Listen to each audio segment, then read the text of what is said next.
No. No.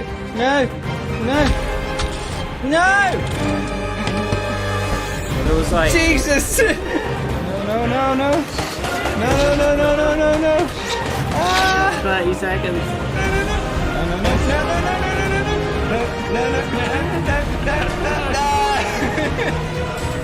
Where the fuck did you come from? Shoot him! Stop reloading!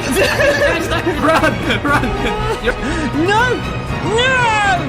Fucking hell! Oh! No. Hello.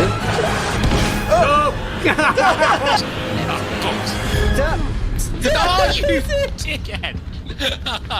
Just another death for Fairy.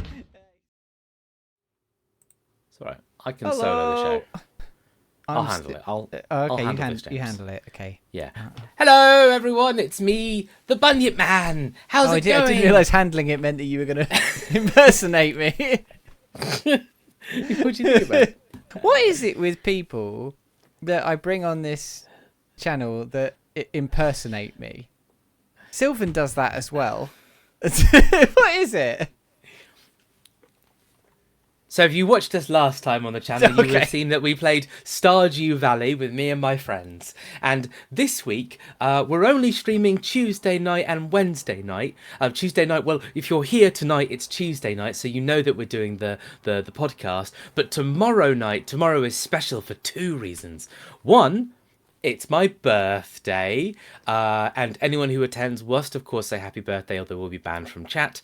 And the other is that we'll be playing Lorelei and the Laser Eyes, a puzzle game that Jonas previously reviewed on the podcast, and I found compelling enough to enjoy. And what I like about this impression, Jamie, is I'm actually going to look off screen like I'm looking at Laura every now and then, because I think that's part of the charm, isn't it? That's part of being me. Yeah.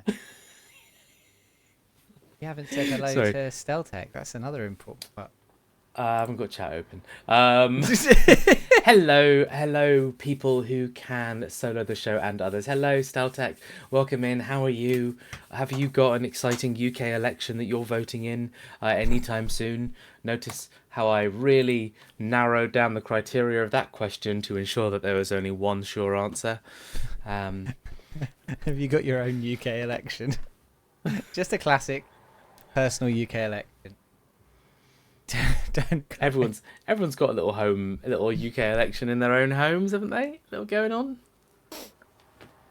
Oh, that's a shame, Steltech. Oh well, you win some, you lose some. Hello, Koto. Welcome.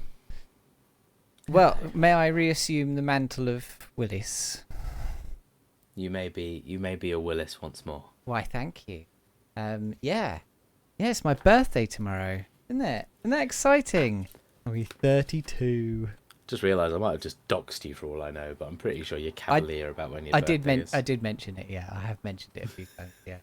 Yeah, because Rishi Sunak blessed me with a birthday present of an election the day after. Isn't that nice? He blessed you with an election-free birthday, but then one of the first things you're going to get to do with your new age is vote. He's gifted me the complete and utter destruction of the Tory party.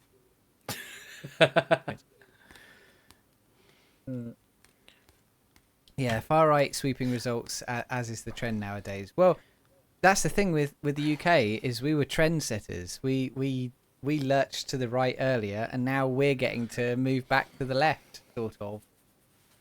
What are the birthday plans, James? We are having an election night party tomorrow night. Exciting. I know I'm that much of a... Oh, not tomorrow night, sorry. Thursday night. On the day of the election is when we're doing it. Because I'm that much of a dweeb that for my birthday, to celebrate my birthday, I want everyone to stay up and watch count results.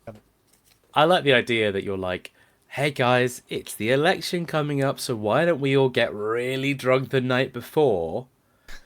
And then miss it. Who knows what happens? Now, I'm not saying that I want the current party to stay in, but I am just saying it wouldn't be too bad if we all were too hungover to vote. You think the rise of reform will be my gift? Yes, I can't wait. Old buddy Farage.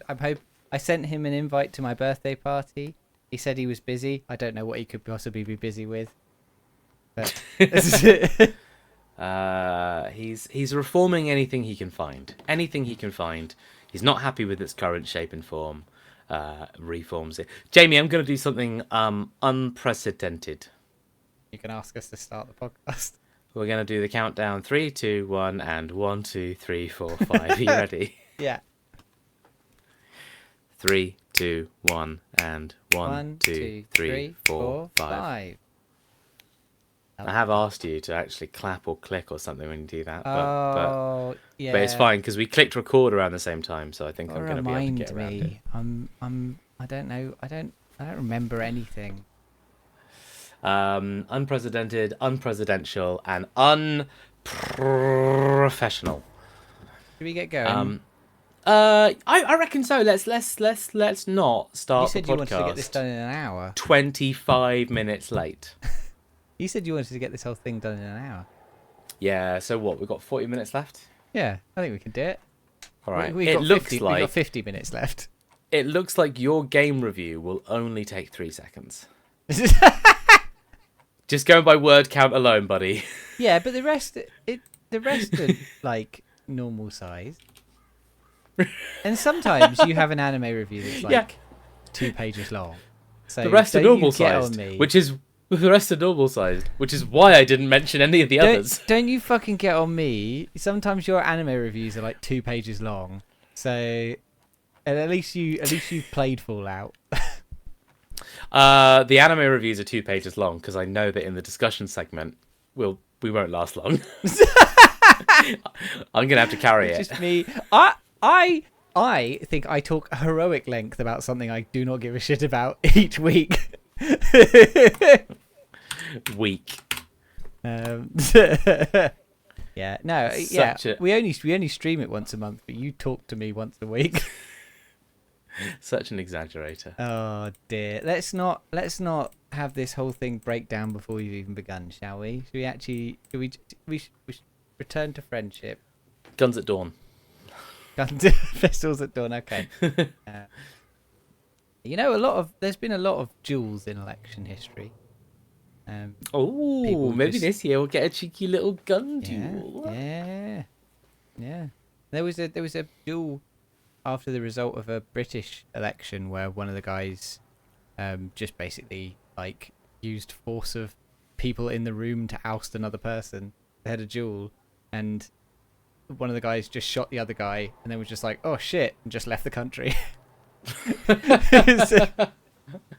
He was like, I ain't sticking around for whatever's going to happen with this. If I don't get to win, neither do you. Right. Right. We have mandatory voting, so the fringe far right like that is kept at bay by normal people who are like, one of the bigger parties will be fine. The only thing in the existence of reform is when the only reason is to retain first past the post. I would say that probably, well, this isn't a political podcast, but I would say probably reform actually having to do any kind of governing will stop people voting for reform when they realise that they're not the brightest group of people. All right, should we get going? Nah, you can. This is a politics podcast now, and I can't keep up. Hello, everyone, and welcome to this month's episode of the Bunyip Review. I am your co-host, James the Bunyipman Willis, and I am here with my co-host, Jonas Third Term Garway. That's right, Jonas. You've been elected for your 3rd term. What do you intend to do for the country? Let me die, please. I don't want to do this anymore. No, lead us.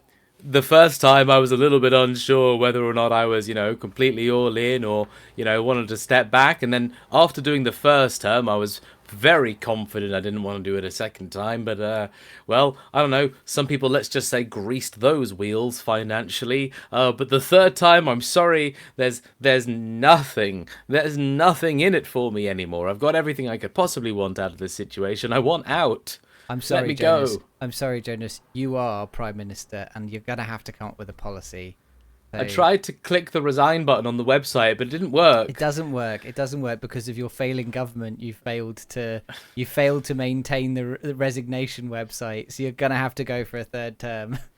They told me that I ruined pens, and now I can't even sign a document that says I want to resign anymore. You can't. There's no writing implements in this country. That's the thing is, the people don't want you.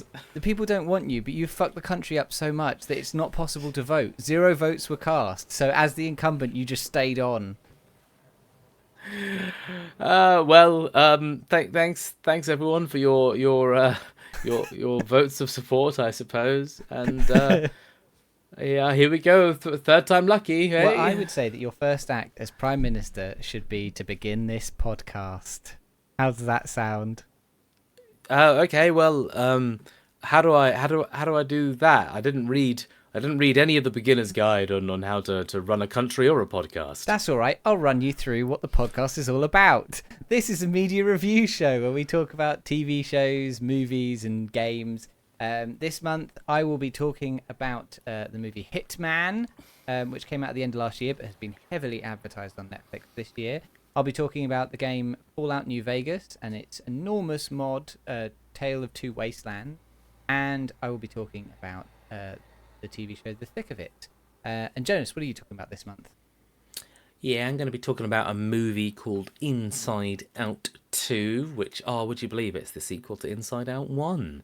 I'm going to be talking about a game called Animal Well, in which you seem to fall down a well, and there are, in fact, animals. And finally, I'm going to be talking about the TV show Eric, which is totally self-explanatory, but in case you didn't know, it's a show featuring Benedict Cumberbatch, and his son goes missing, and he starts to hallucinate that a puppet called Eric follows him around. Oh, I did see an advert for that, so I'm interested to hear what that is like. And we're also going to be talking about our Netflix randomizer movie of the month that was chosen last month, which is called Sexed Unzipped, which is a documentary informational film Edutainment about sex positivity.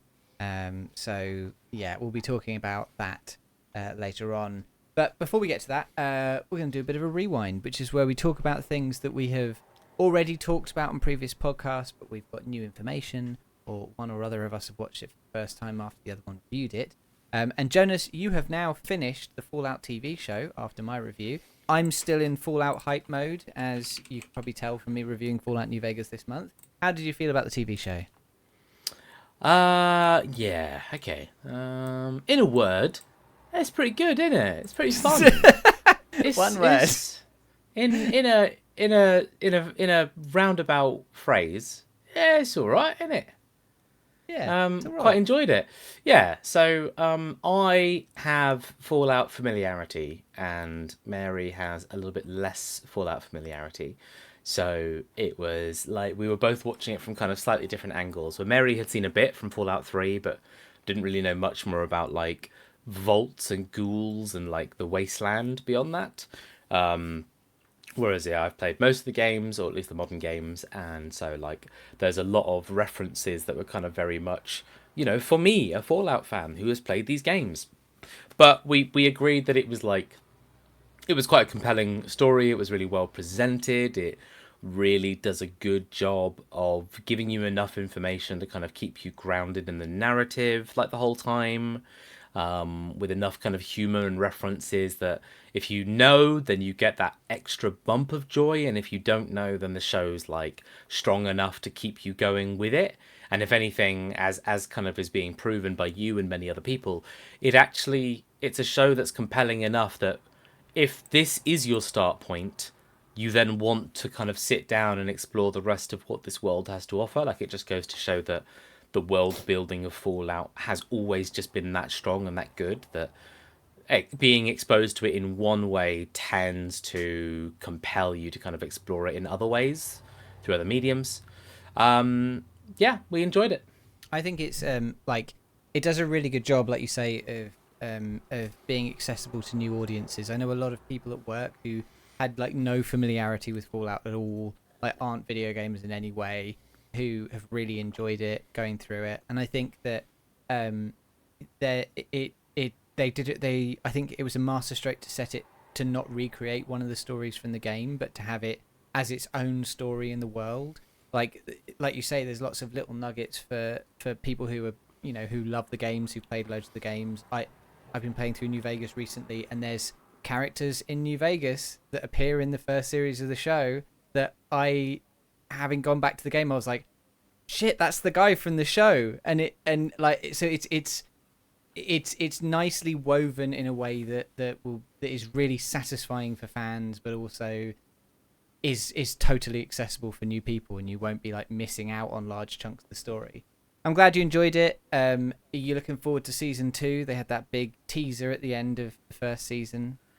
Yeah, they did. No, we're looking forward to season 2. They set up just enough that I think, like, no matter what that teaser was, like the bar of quality for this show, just in the moment to moment writing, like just the character drama and the way that this world kind of gets explored cinematically is kind of going to be compelling enough, I think, no matter what they choose to put in that setting. Like, they could just have a whole setting where it's like, hey guys, we're just doing like a vault per episode. We're just doing Vault of the Week. And that would still be really good and fun and interesting. Yeah, I talked about it in my original review, but I think that actually the central plot, or at least the ending of the central plot, is probably the weakest part of the whole show. And actually the bits that really excel are the bits that people generally love about Fallout games anyway, which is the side stories and the world and the kooky characters you meet along the way. And so at the end, when it sort of wraps up that story in a kind of mushy way, but then it goes, hey, look, more of the stuff you love, look, it's on the horizon. I think I went, oh, I'll be back for season 2. And I don't really, I could take or leave the main plot line, but I know there's going to be more of those fun side bits throughout the whole thing. Yeah, so you've got 3 main characters, and the season ends with this like moment of all 3 characters being in the same room, right? And it's kind of a bit like, yeah, who cares? Who cares? Yeah. Honestly, it's a bit rushed, and it's a bit all over the place. It's really all over the place. Like, they do a lot of just like plot devising, just to kind of get someone in a room so that they can say the last thing that they need to say to kind of complete this arc. And yeah, it's very silly, but everything that they do with the flashbacks, like, that's quite fun. That was quite cool. And hey, it's got Matt Berry in it, so I'm going to bloody well love it. Yeah, although he probably won't appear in the next one. Oh, no, well, actually, maybe. There's no reason why he couldn't be. You don't know why his voice is pretty well established. The flashback of him is great. It's really, really good. It's good. It's really good. Right, and then Final Fantasy's new expansion, Final Fantasy 14 Dawn Trail, has gone into early access. Is that right? It's out today. Is it officially out today? Today's the official release date. But I presume you've played it in early access. I played it a little bit on early access. Yeah. I'm a bit frustrated at myself because I made loads of plans over the last 5 days, which has just meant that I have played very little of this video game that I would have liked to have done. But what I will say is, so Endwalker was so popular, right, that the servers got completely and utterly like trashed. Like, if you wanted to play the game, you were in a queue of 8,000 people, and like you'd log in, and maybe 45 minutes to an hour later, you'd get into the game, and then I'd employ like scum tactics to ensure that I didn't get AFK'd out the game if I wanted to go do something like go to the shop or go eat dinner or do a chore. I'd remote into my computer and make sure that I tapped the dance button like every 10 minutes just to make sure the game didn't think I was AFK. But that is not an issue in this expansion whatsoever. I have logged into queues of 45 people and got into the game in 2 minutes. And that's happened every time, including today after work. So it's like, I don't think it's like a one-off thing. I think they've genuinely put in loads of work to ensure that queues and servers and capacity are being better addressed, like better than ever. And I think Dawn Trail is probably a bit less popular than Endwalker, just because Endwalker was a monumental kind of story moment. But I'm still seeing so much popularity and hype for Dawn Trail that I think the improvements are noticeable. Yeah, I'm going to say that, like, I remember when Endwalker came out, like, it being everywhere, like, everyone talking about it all the time. A good barometer for me, I think, is how much Sylvan goes on about it. And Endwalker, like that's all they talked about for months around the launch. And Dawn Trail, like I didn't even realize it was coming out until the other week when Sylvan said, "Oh, I might not be able to do this because I'm going to be playing Dawn Trail," and I was like, "What? Okay." I think that it definitely feels like the hype has shrunk a bit for this game. Not in a way that it's gotten worse, because I haven't heard anyone say that, but just it had a real moment, and it's maybe leveling out to what its normal player base is. I didn't finish Endwalker, not through lack of trying. Time got away from me. But I imagine there's a lot of people who were brought in through the Endwalker hype and then trailed off, and Dawn Trail hasn't brought them back. But I mean, how much of it have you played? Do you think you've got a good gauge of how good it is, or are we going to be talking about this again in a month, and you're going to give us a full, proper understanding of how it is? There's a lot of content I have not seen. I've only done, in a game that's you normally got kind of 8 dungeons that help kind of checkpoint the story. I've only just done the first one like an hour ago. But it's nice. Like, the whole theming of this expansion is that it is, at the end of the last expansion, it was big save the universe kind of stakes. And rather than try and top that or try and match it, this is an expansion that just says, you guys have been invited to an island. It's pretty cool South American culture. And why don't you go there and take part in a competition? That's the whole expansion. Like, go have this little summer holiday and take part in, a little Tour de France. As someone who on and off played WoW, and the frustratingness of basically a plot that every 9 months or a year or whatever told you thought that big bad was bad, but just wait till you see this big bad. The idea of having a whole expansion for an MMO where it's like, it isn't a bigger bad, it's just having fun. It's the beach episode. It's quite satisfying, right? it's quite a good idea. The whole point of this. So, have you seen some of the? I doubt you've seen this. I haven't seen anything at all. The marketing they've been doing for this expansion is they got the Australian guy from Our Flag Means Death. Murray from Flight of the Conchords. He's New Zealand. But yes, and I'm saying the wrong things.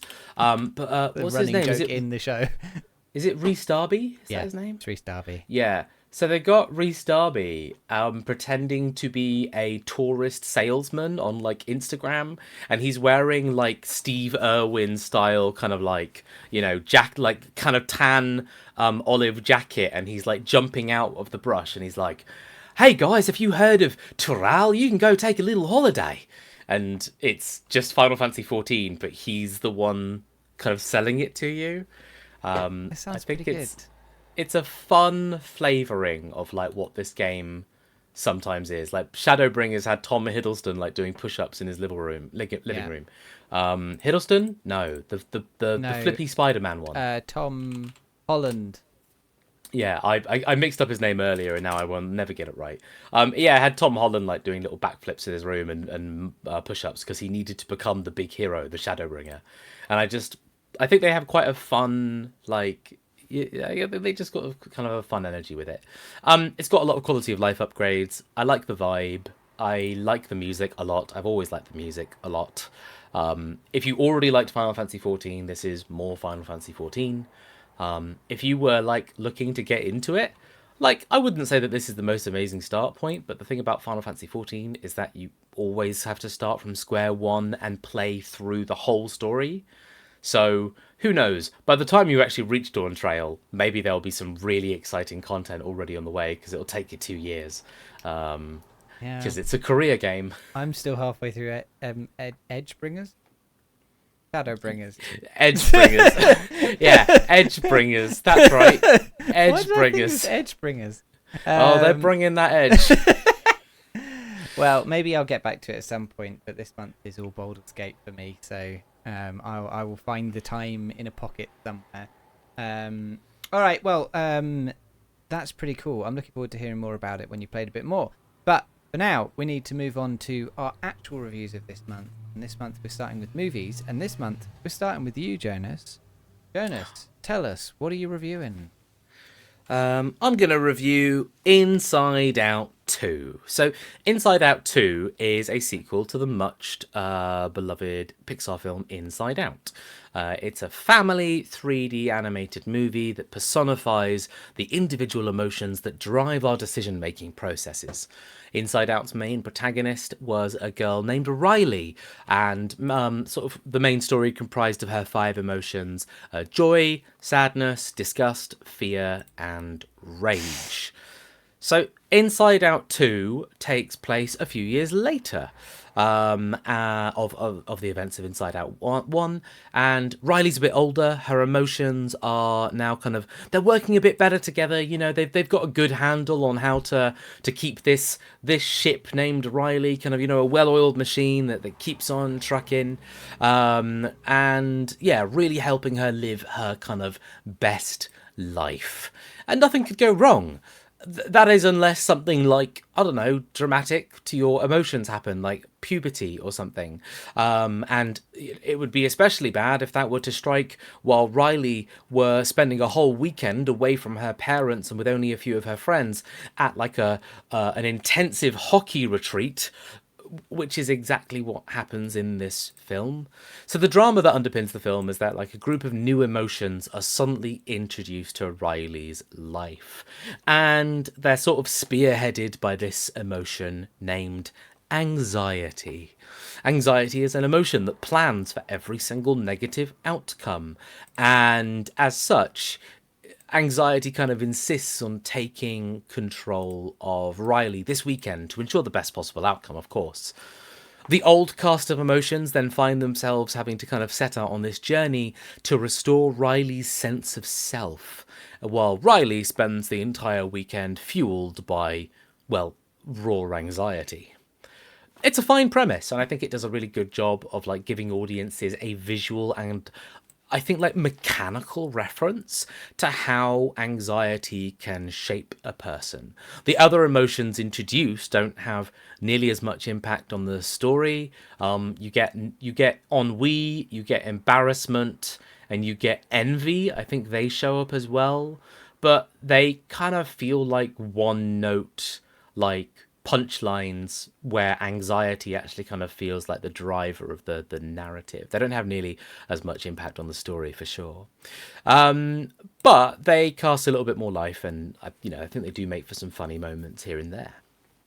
Overall, I enjoyed this film. I'm not sure if I enjoyed it as much as the original, and I think that's because the ideas and the themes that were introduced in the first film had this little bit more bite to them. It helped that everything was new and everything had a certain charm to it that was like being expressed for the first time. I think this film expands on some of those ideas in a fun way. For example, the characters get thrown in a bank vault. The old emotions get thrown in a bank vault, and it turns out that the bank vault is where Riley keeps her deepest secrets, including a crush on a video game character whose animation style is unlike that of any of the other characters in the film because he's from a video game. The emotion nostalgia keeps showing up at random points of the film, reminiscing about the old days in this 13-year-old girl's life, only to be told she's here too soon. Go away, nostalgia. I think these are fun set pieces.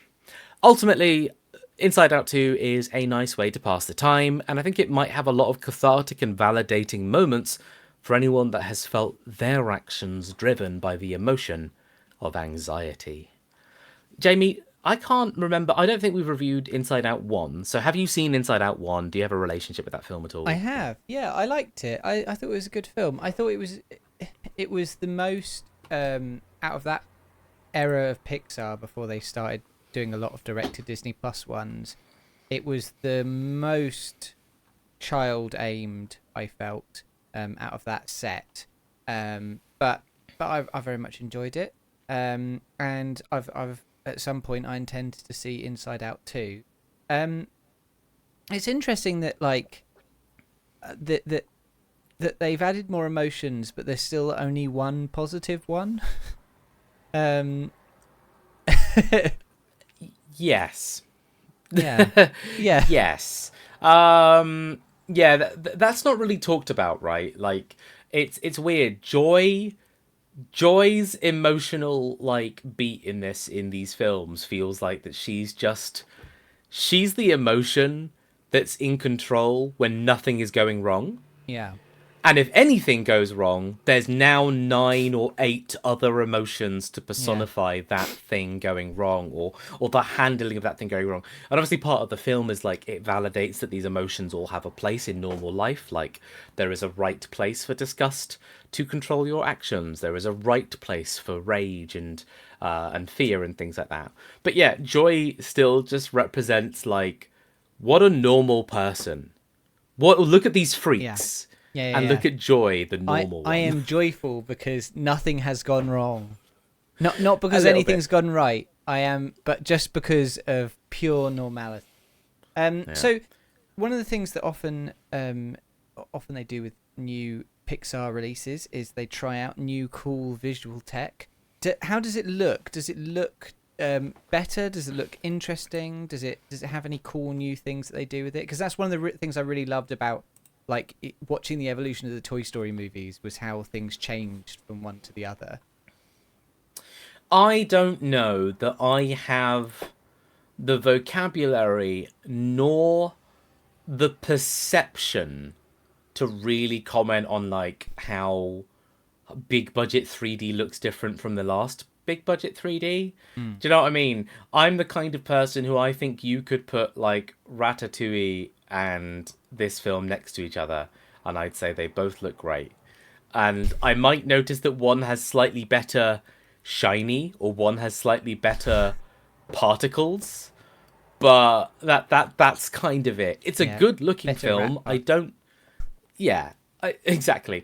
It's a good looking film. It does a great thing with mixed media where, like I said, it's got a video game character who is animated inside the context of the film.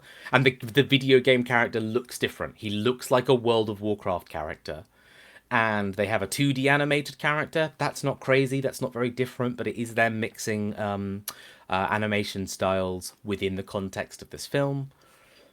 But yeah, otherwise I would say, you know, if you need an answer to this question, go watch the trailer. Don't ask me. I need an answer, Jonah. All right. Well, but both of us have watched a lot of Pixar films, right? We grew up with Pixar films. Does this give you similar feelings to other Pixar films? Does this feel like does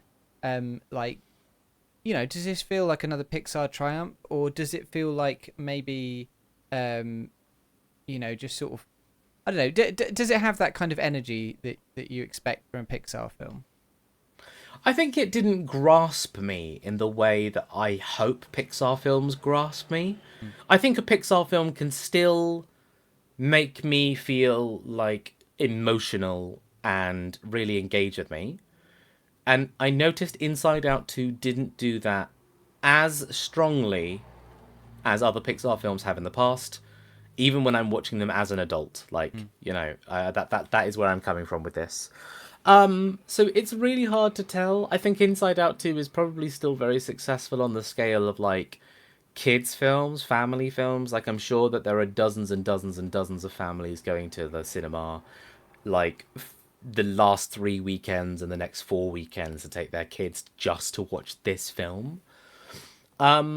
But yeah, in the same way that I would tell like one of my peers that I liked Inside Out 1 or Coco or Soul, I never watched Coco, Soul or just, I don't know, Up and things like that, I would struggle to say the same about this film. I think even Elemental, for example, I think I maybe had more direct appeal to Elemental than I did Inside Out 2.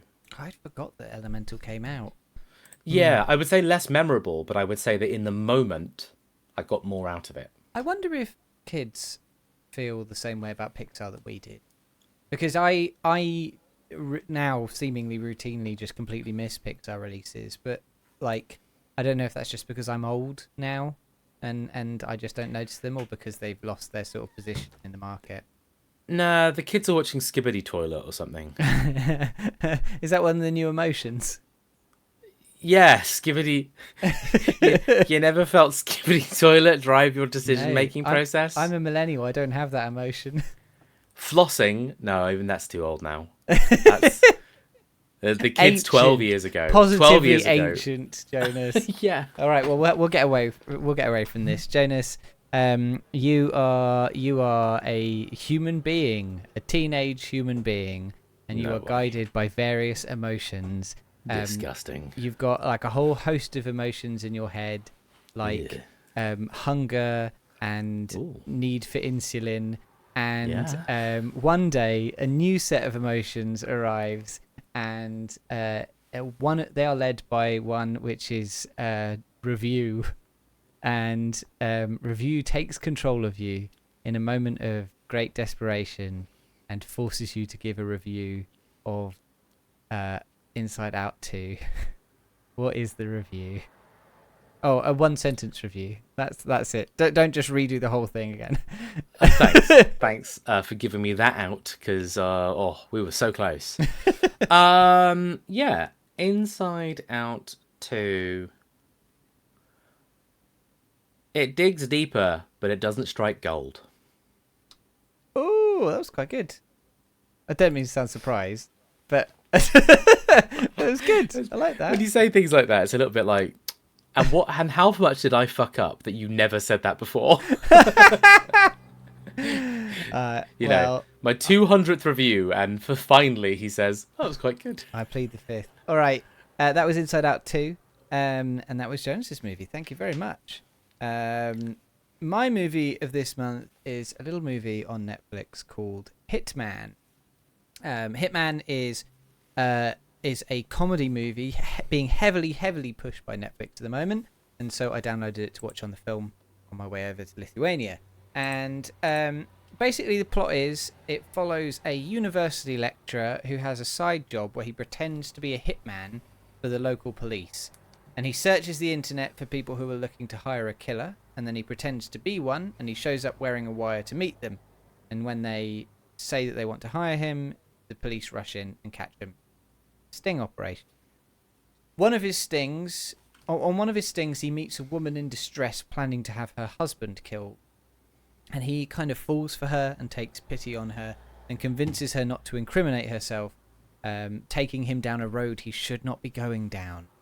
The general premise of a fake hitman for the police is actually based on a real guy. This guy, Gary Johnson, which is also the name of the lead character in the film, who would actually do this for the Houston police, which is pretty crazy. And there's like a bit at the end where it shows a bunch of photos of the real guy doing this.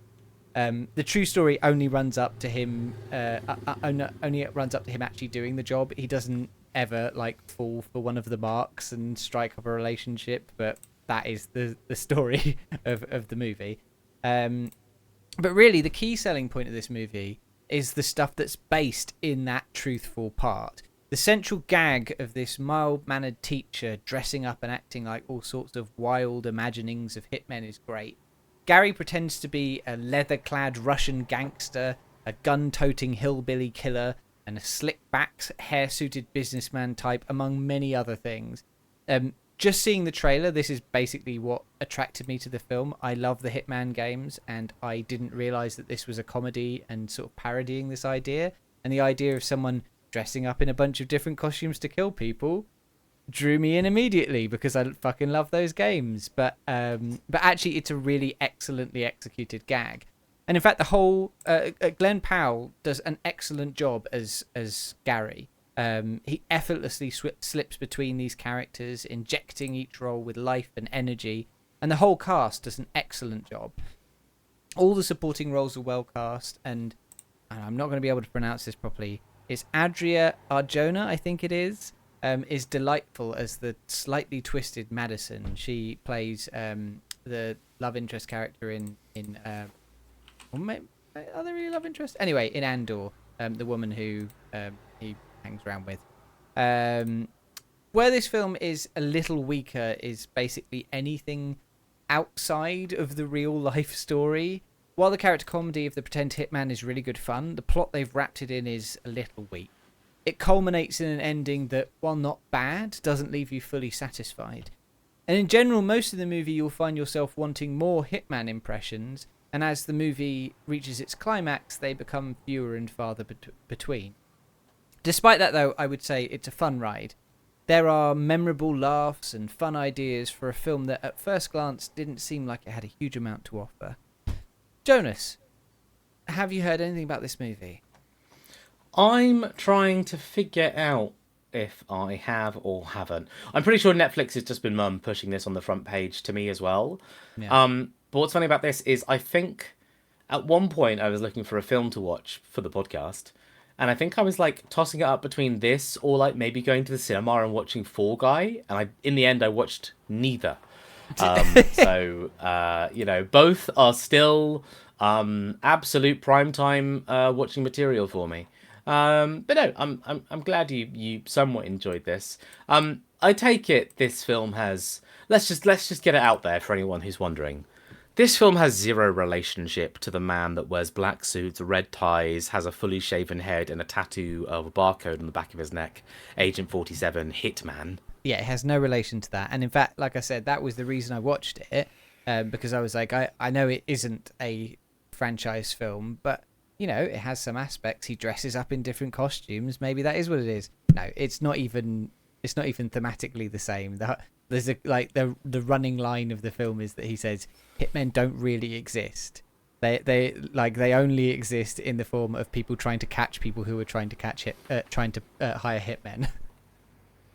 Gotcha. Cool. You watched this on a plane then, or on a bit of public transport? Yeah, on a plane. But you said that you sort of referenced that I kind of enjoyed it. I will say I really enjoyed it. I think that the bits that are good are really good, and I think that everyone in it is holds a really good performance. It's just that the plot's a little weak. But for a comedy, as long as it's making you laugh throughout, like that's fine. I think that I found everyone in it very enjoyable, and I found, consistent laughs, and I think that's what you want from a comedy, especially when you're passing a long flight time. Yeah, no. To be fair, I hadn't quite picked up that you enjoyed it that much. Does that make sense? I thought maybe it was just a time passer for you. All right, I'm just looking at some of the talent. So it's led by Glenn Powell. Glenn Powell, whose other roles involve a lot of things I've never heard of. He's in that Top Gun Maverick. All right, yeah, because does he do a good job of playing someone who really isn't a hitman? He's great. I think he's the important part of the role. I think for him is that he needs to seem like nice and competent and on the level, but with moments of like quite comedic, over the topness as these different sort of hitman characters.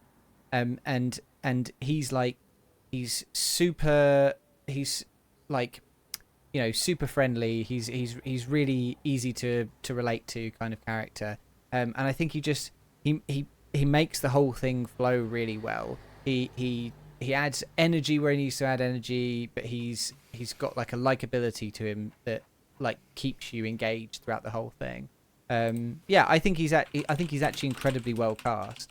I guess the one small thing is that he's fucking jacked and he's just supposed to be like a mild-mannered like dude, but I guess like basically everyone in this movie is beautiful in that like Last Action Hero like vibe. Like you just accept that they're really beautiful people and way more beautiful than than maybe they would be in real life. I'm enjoying there's a costume he goes for that's very much a little bit American Psycho. From the looks of it, I can see that he like combs his hair back a little bit, like whatever Bateman his name is. Patrick Bateman, and yeah, that looks like a good look. Cool. I'm glad you had fun with this. It's the kind of thing that I definitely like would happily put on if I just needed some noise to be made in the background while I was like getting on with a task. Yeah, I think it's a fun like you've ordered a pizza and you just want something funny to watch movie. I think it's really good. I like the idea that if you haven't ordered the pizza, do not watch this film. You are looking for something funny to watch, but you haven't ordered the pizza, so don't watch this film. I ordered a pizza to the plane, and they delivered it to the sky. It's not about receiving the pizza; it's the fact that you ordered it. That's enough. This is about knowing that I've done it. It's about the control. It's about the power, Jonas. About having that kind of power. Is this a film has it got any kind of like decent like choreography and action bits, like little bits that kind of made you go like, ooh, that kind of physical. Ugh. No, and it kind of intentionally so. Like it's the whole point is that he isn't actually a hitman, and that none of the people are. Like sort of its central gag is that like danger is kind of kind of people get very much in their head about what like what they think killing is, and like they rile themselves up, and they're like and they or they think quite casually about the idea of murdering another person, like murdering their partner or something, and they go, oh, if I maybe hired someone to do it, I wouldn't have to think about it. And that's kind of the central point of this, is that no one actually does this for a living. No, there are no hitmen, right? If you get to that point, like you can't just wipe your hands of this kind of thing. And so there isn't big action scenes and stuff like that, because that doesn't exist. That isn't what this is. Yeah. Cool. Yeah. So it's a little bit quite slapstick, or quite witty, would you say? Like clever humor, witty. dumb It's humor. witty. It's witty, cool.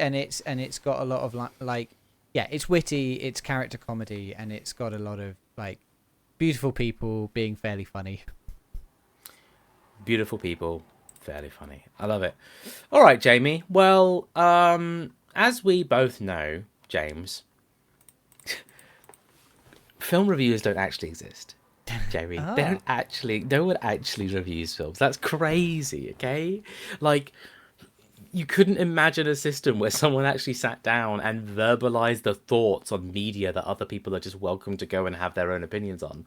That's wild. And yet, Jamie, you have put yourself in a position where when someone is seeking an outside opinion on a piece of media that they have or have not seen, you go around basically moonlighting as some kind of professional media reviewer. This situation, you normally use it to try and expose people who don't have opinions of their own. Like, you're like a whistleblower, and you're like, this person just wants to hear what other people think about this media, and that gets them cancelled for life. But one time, you meet the most beautiful man. His name is Jonas, and he asks you to review media, not just for him, but with him on a podcast, Jamie. And you find yourself unable to blow the whistle on this man, because you're just so captivated and attracted to his stance on anime and Final Fantasy XIV. And this causes you to basically adopt a whole new persona, not just as someone who reviews films, but someone who actually hosts a podcast reviewing films. Sometimes you'll even do these really short reviews, like rather than like a whole 2-hour long monologue about an old video game and its mods. You'll actually sometimes just review something in a single sentence. And in fact, it's as the film starts to kind of reach this end, you know, someone screams out the line, "There are no movie reviewers, and if there were, they'd have to give me a one-line review of the film Hit Man on Netflix with no relation to that Agent 47 IP thing going on." And then you step forward boldly up to a microphone in your home, and you record for the internet. You say the following about Hitman.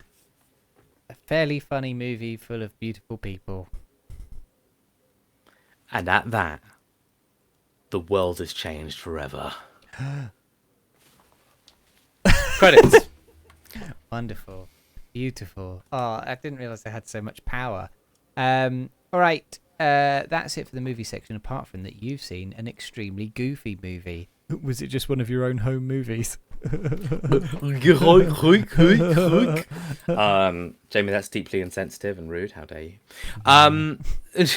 I want to be really clear about something. I have never seen, like, my exposure to Goofy is pretty much exclusively through Kingdom Hearts. My exposure to Goofy is fucking constant with that one over there. Right, well, rather than getting into a domestic here on the podcast, I'm going to attempt to keep talking about this movie and hope that you're still alive by the time I reach the end of my comment. She looks so angry. I have this weird, vague memory of being exposed to not a YouTube video that I watched, but the title of a YouTube video that I don't think I've watched. And it was something along the lines... Sentence? Yeah, exactly. I basically am under the impression that someone somewhere has written a video essay on how an extremely goofy movie is like a really iconic piece of like black media, like media for like black teenagers. Okay. And I can't for the life of me find any evidence that this video essay exists. But I was... Did you have a dream that someone made a video essay about Goofy movie being a black movie? The thing is I watched it and I was like, okay, yeah, there's a lot of allegory for like not fitting in and impressing people, and Goofy's son has like lots of swagger and charm, but the thing that he doesn't have is like a really good relationship with his father, and a lot of desire for self-validation, and so does a lot of like constant lying, and does a lot of like social maneuvering to try and ensure that he gets like the best possible outcome, while basically sabotaging his relationship with his father as a direct result of this, and his father not understanding that he is completely and utterly ruining his relationship with his son. It's interesting. It's a really interesting like premise for a movie. The actual premise for the movie is like Goofy's son lies about being friends with a massive celebrity, and then goes on a road trip with his dad and attempts to gaslight his dad into getting him into the same room as that celebrity. Like, that's kind of what the whole film's about. It's weird. It's especially weird watching this without any other context of like any other Goofy media, because there's another movie that came before this that's just called a Goofy movie, I think, but this is called an extremely Goofy movie because I think it's got more focus on the son, or it's like a direct sequel to a previous movie. It was fun. It's got a weird emphasis on like dance and music, because the whole thing is about like a particular pop idol star that they're gonna try and go see. Yeah, I don't really know what else I have to say about this movie other than like it isn't bad. It's like definitely it's from the year 2000. It's definitely a Disney movie of its time featuring Goofy. But I didn't completely unenjoy it. I was actually quite surprised at how the premise... The film starts with Max, Goofy's son, trying to flirt and get the girl of his dreams. I thought the whole film was going to be about trying to impress the girl, convince the girl, get a date with the girl. Now, he basically gets a date with the girl in like the first 5 minutes, and then his dad cock-blocks him, and the whole film is about unraveling that mess of a situation, which I thought was actually more compelling than watching like a teenager try and get a date for a whole hour. Yeah, I just thought I'd share that. I think as an adult now, you're more interested in seeing the father cock-block rather than the son get the girl. I just don't think kids deserve love. Yeah, fair enough. That's a statement that I'm just going to say now and hope that never ever comes back to haunt me. When you run for office, I just think kids don't deserve love. And then you stand up and then they go, "What do you think of that?" And you go, "I still believe that." Yeah. All right, we're going to take a brief break. How do they earn it, Jonas? How do they earn it? Start a podcast. Yeah, fair enough. No, they shouldn't do that. No one should start a podcast. Right, we're going to take a brief break. When we come back, we'll be doing some games, we'll be doing some TV shows, and we'll be talking about our random Netflix movie of the month, which is Sex Unzipped. Yeah. Right, see you in a moment. Zip. Right, I'm going to grab some water and some ibuprofen. I'll be right back. Zip. And I'll put everyone else on Be Right Back as well. Be right back. Zip. Zip. Shit, the wall's coming. Oh my god. Take my Oh my god. No. Take my metal. I don't know if I'm actually going to get this health kit in time. I had 1 health left. Jesus Christ.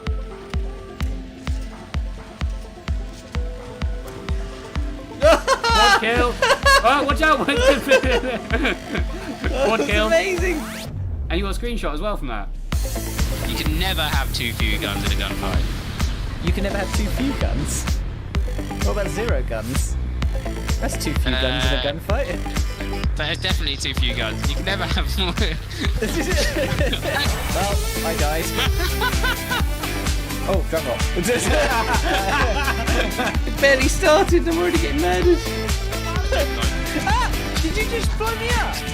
Just like burst open, like a fucking comedy clown car or something. Oh, yeah. Drums. Drums again. I just realised that the drum lord was literally shouting at me in the day. I don't think I'd do well in a high-pressure drug lord environment. I'd be dead in a heartbeat. Oh! It was like... Jesus!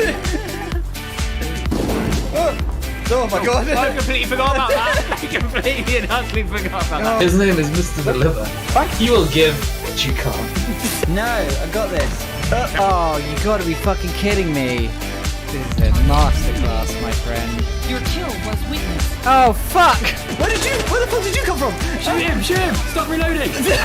I'm a cross-dressing sailor dominatrix who does the early shift. I was not expecting that. Expensive whale hunts. You're not going anywhere, boy. You're going to the pit. Hold on. The foreign diplomats. The foreign diplomats. It's like we're holding hands. Beautiful. It's like we're holding hands next to the penis river. Welcome to the gay tricks. I can't wait to be in you. Jamie, can you give me gay sex? Grease me up! I'm going in! Hello, everyone. And welcome back.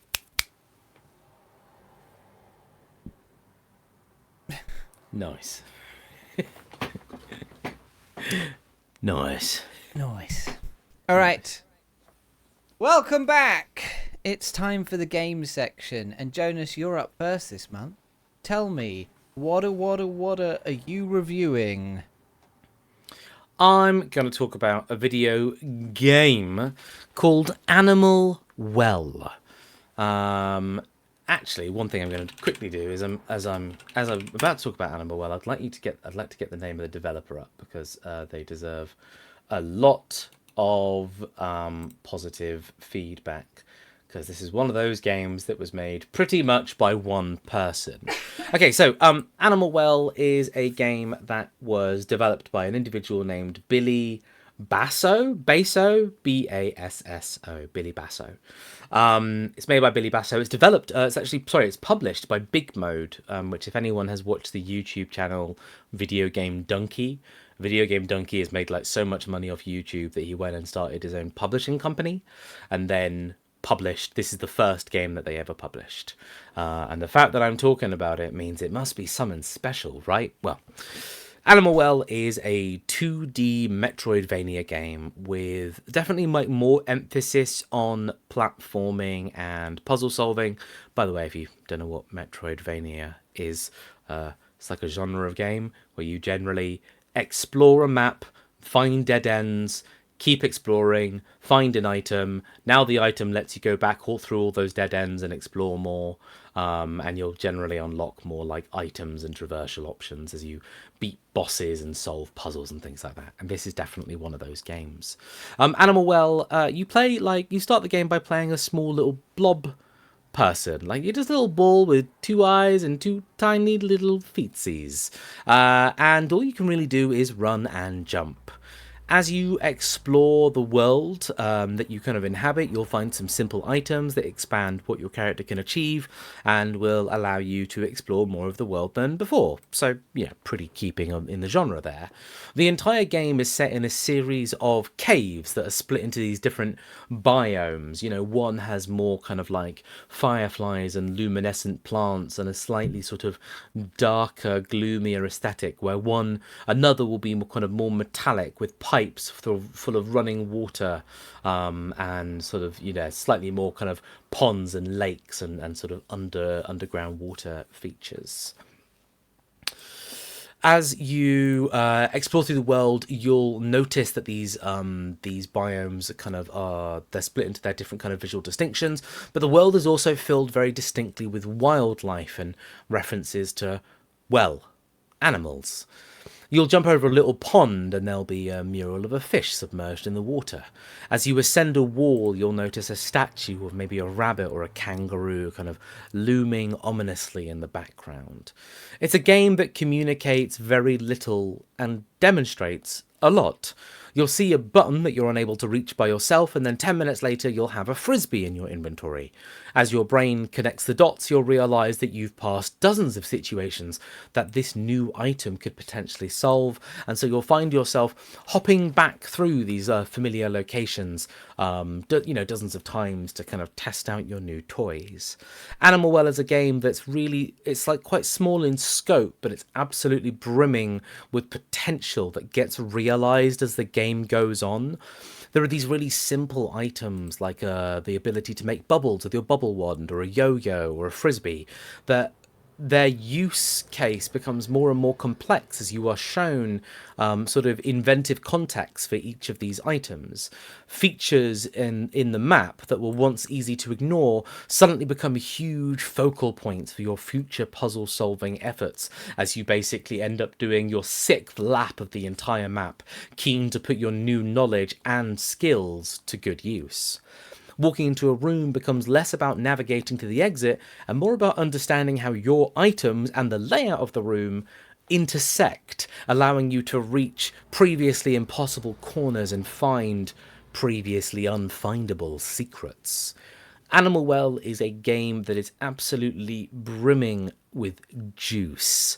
The finishing touches on the sound design, animations, environments, and visual design make even the smallest elements of this game exceptionally rewarding to pay attention to, and it has enough secrets and surprises to keep things fun and interesting throughout.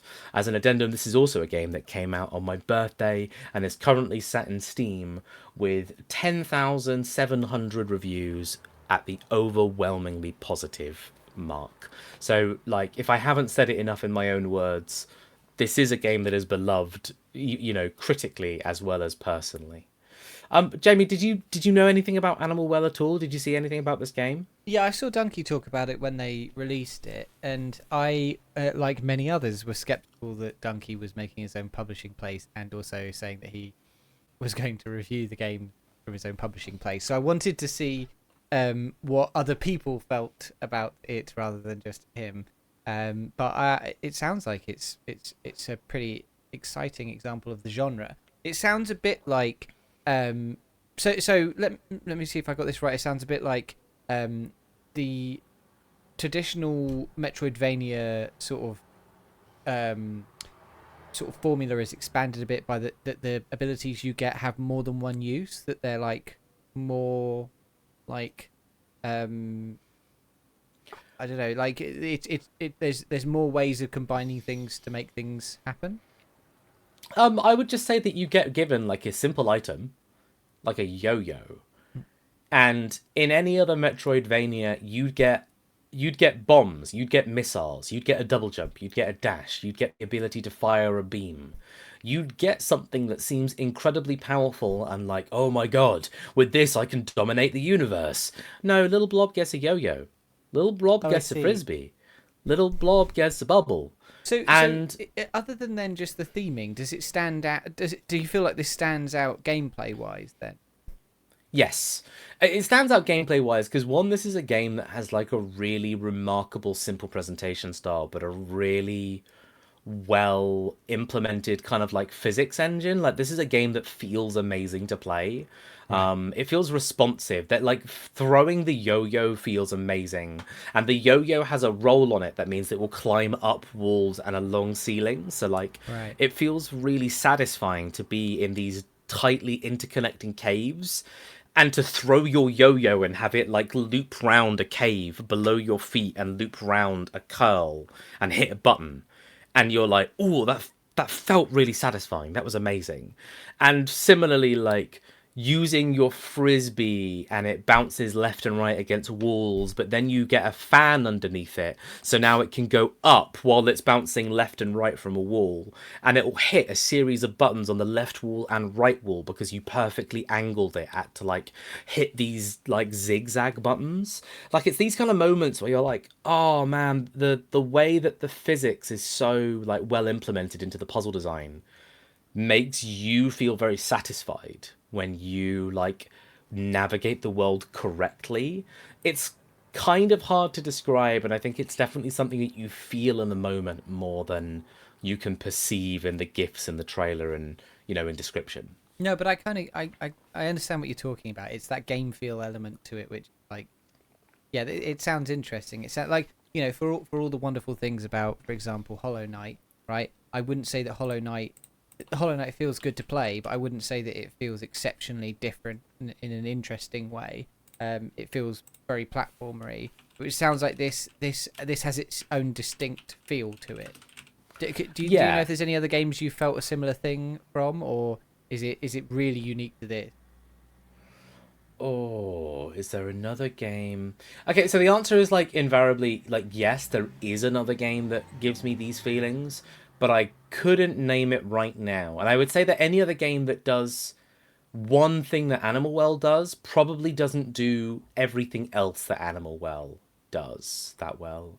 Animal Well is like, it's one of its kind of unique features is this like feeling of dread that it's constantly giving you throughout, because you're in this dark, scary cave with these animals, and the threats aren't very overt. Like, there are very few actual fights, but the game is constantly kind of making you feel like you are a small blob in a world of dangerous animals.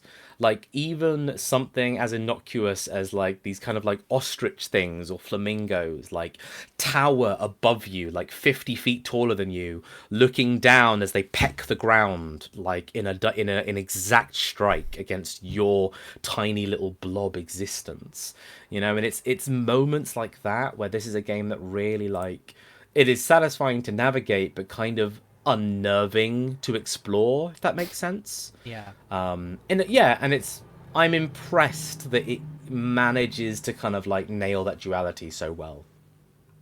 So I guess the real question is, has it knocked Hollow Knight off your top spot for Metroidvania? No. Why not? This is the best Metroidvania that I will play this year, unless Silksong comes out. Unless it isn't. Unless it isn't. But Animal Well is amazing. It is amazing. It easily gets the second spot, like below Hollow Knight on kind of this list of mine. But ultimately, the world of Hollow Knight is so much more compelling. The music is so much more memorable. The writing of it's got several narratives and NPCs and side stories that you explore, whereas Animal Well's a little bit more solitary and a little bit more kind of like, it is smaller in scope. Like, the bulk of the game is mostly finding secrets, and if you don't want to find the secrets, then you can complete the game fairly quickly. And you'll still have a great time doing so. It's your favourite Metroidvania made this year by one person. By that one person, yes. Most specifically by that one person. No, That's no. not... I mean, don't get me wrong. I don't play that many Metroidvanias. I think on the scale of Metroidvanias, like I haven't played Castlevania, and I haven't completed a Metroid game, so I haven't even completed the namesakes of the genre. You not complete the one that you reviewed for this podcast? No, I played a decent amount of it. I never finished it. No, Metroid Prime. But that said, I can tell that this is a good one, because otherwise I wouldn't be talking about it. Does that make sense? Like, Yeah.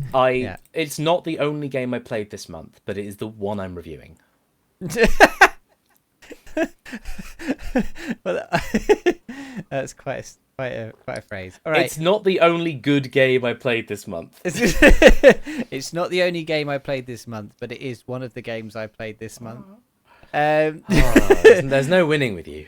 So, Jonas, you are a little blob, and you've fallen into the review well, and you've been given a review yo and a reviews b, and a bubble wand.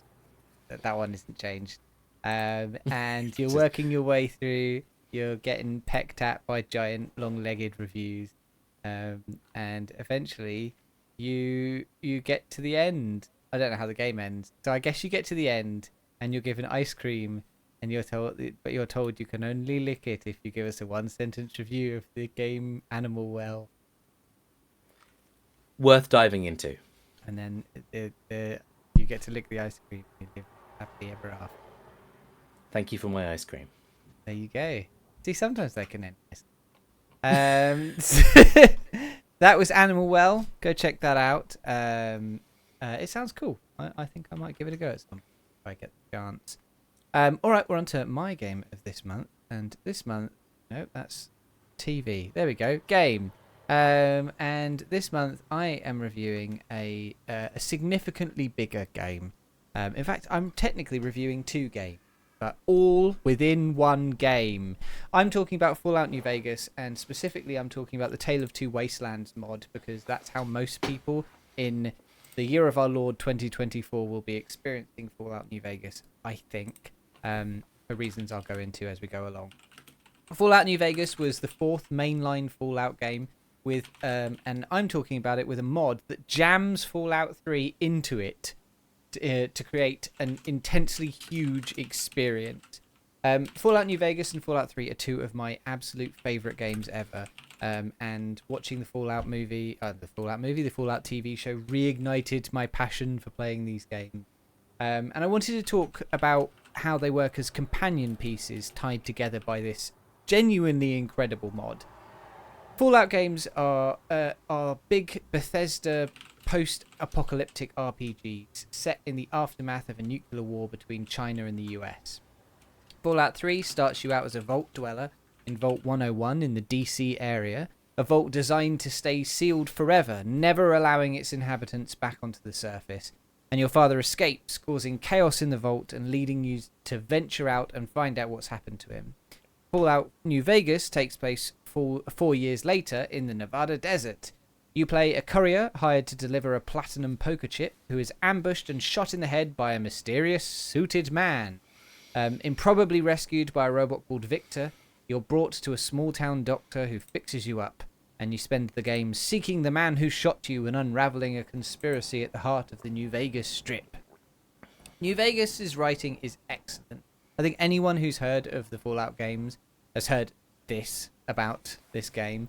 It exemplifies that pulp Fallout sci-fi magic, but turned up to 11. This game is jam-packed with tons of short quest lines bursting with character, as well as huge memorable set pieces like the first time you arrive at the Lucky 38, or fixing up the Repcon rocket base, or the battle for Hoover Dam. This game is delightfully just playable.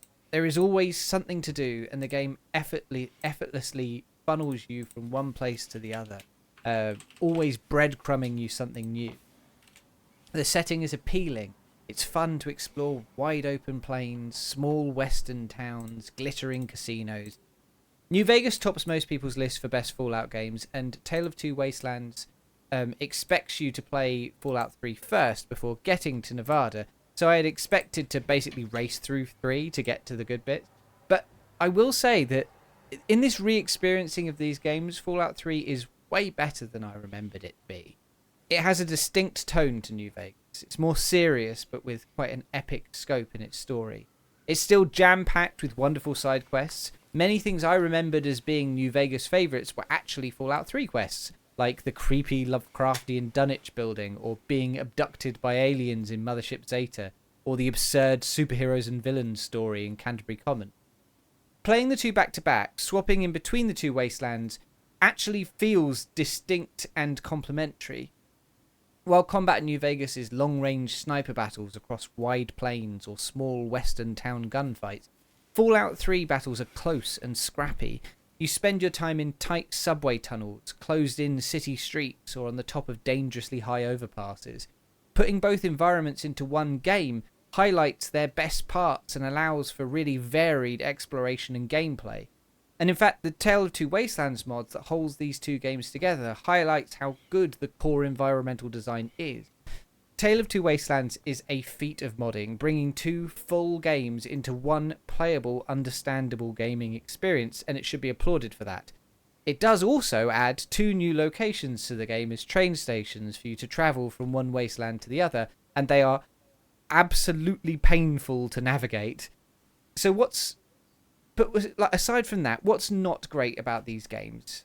Despite being absolute classics, there are some parts that I would say have aged poorly, maybe. People complain about Fallout 4's story, which was the most recently released Fallout game other than 76, which was fairly similar but multiplayer.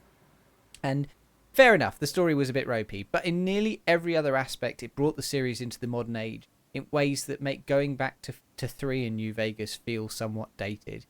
Combat in these games is wonky, feeling alternately unchallenging and completely uncompromising.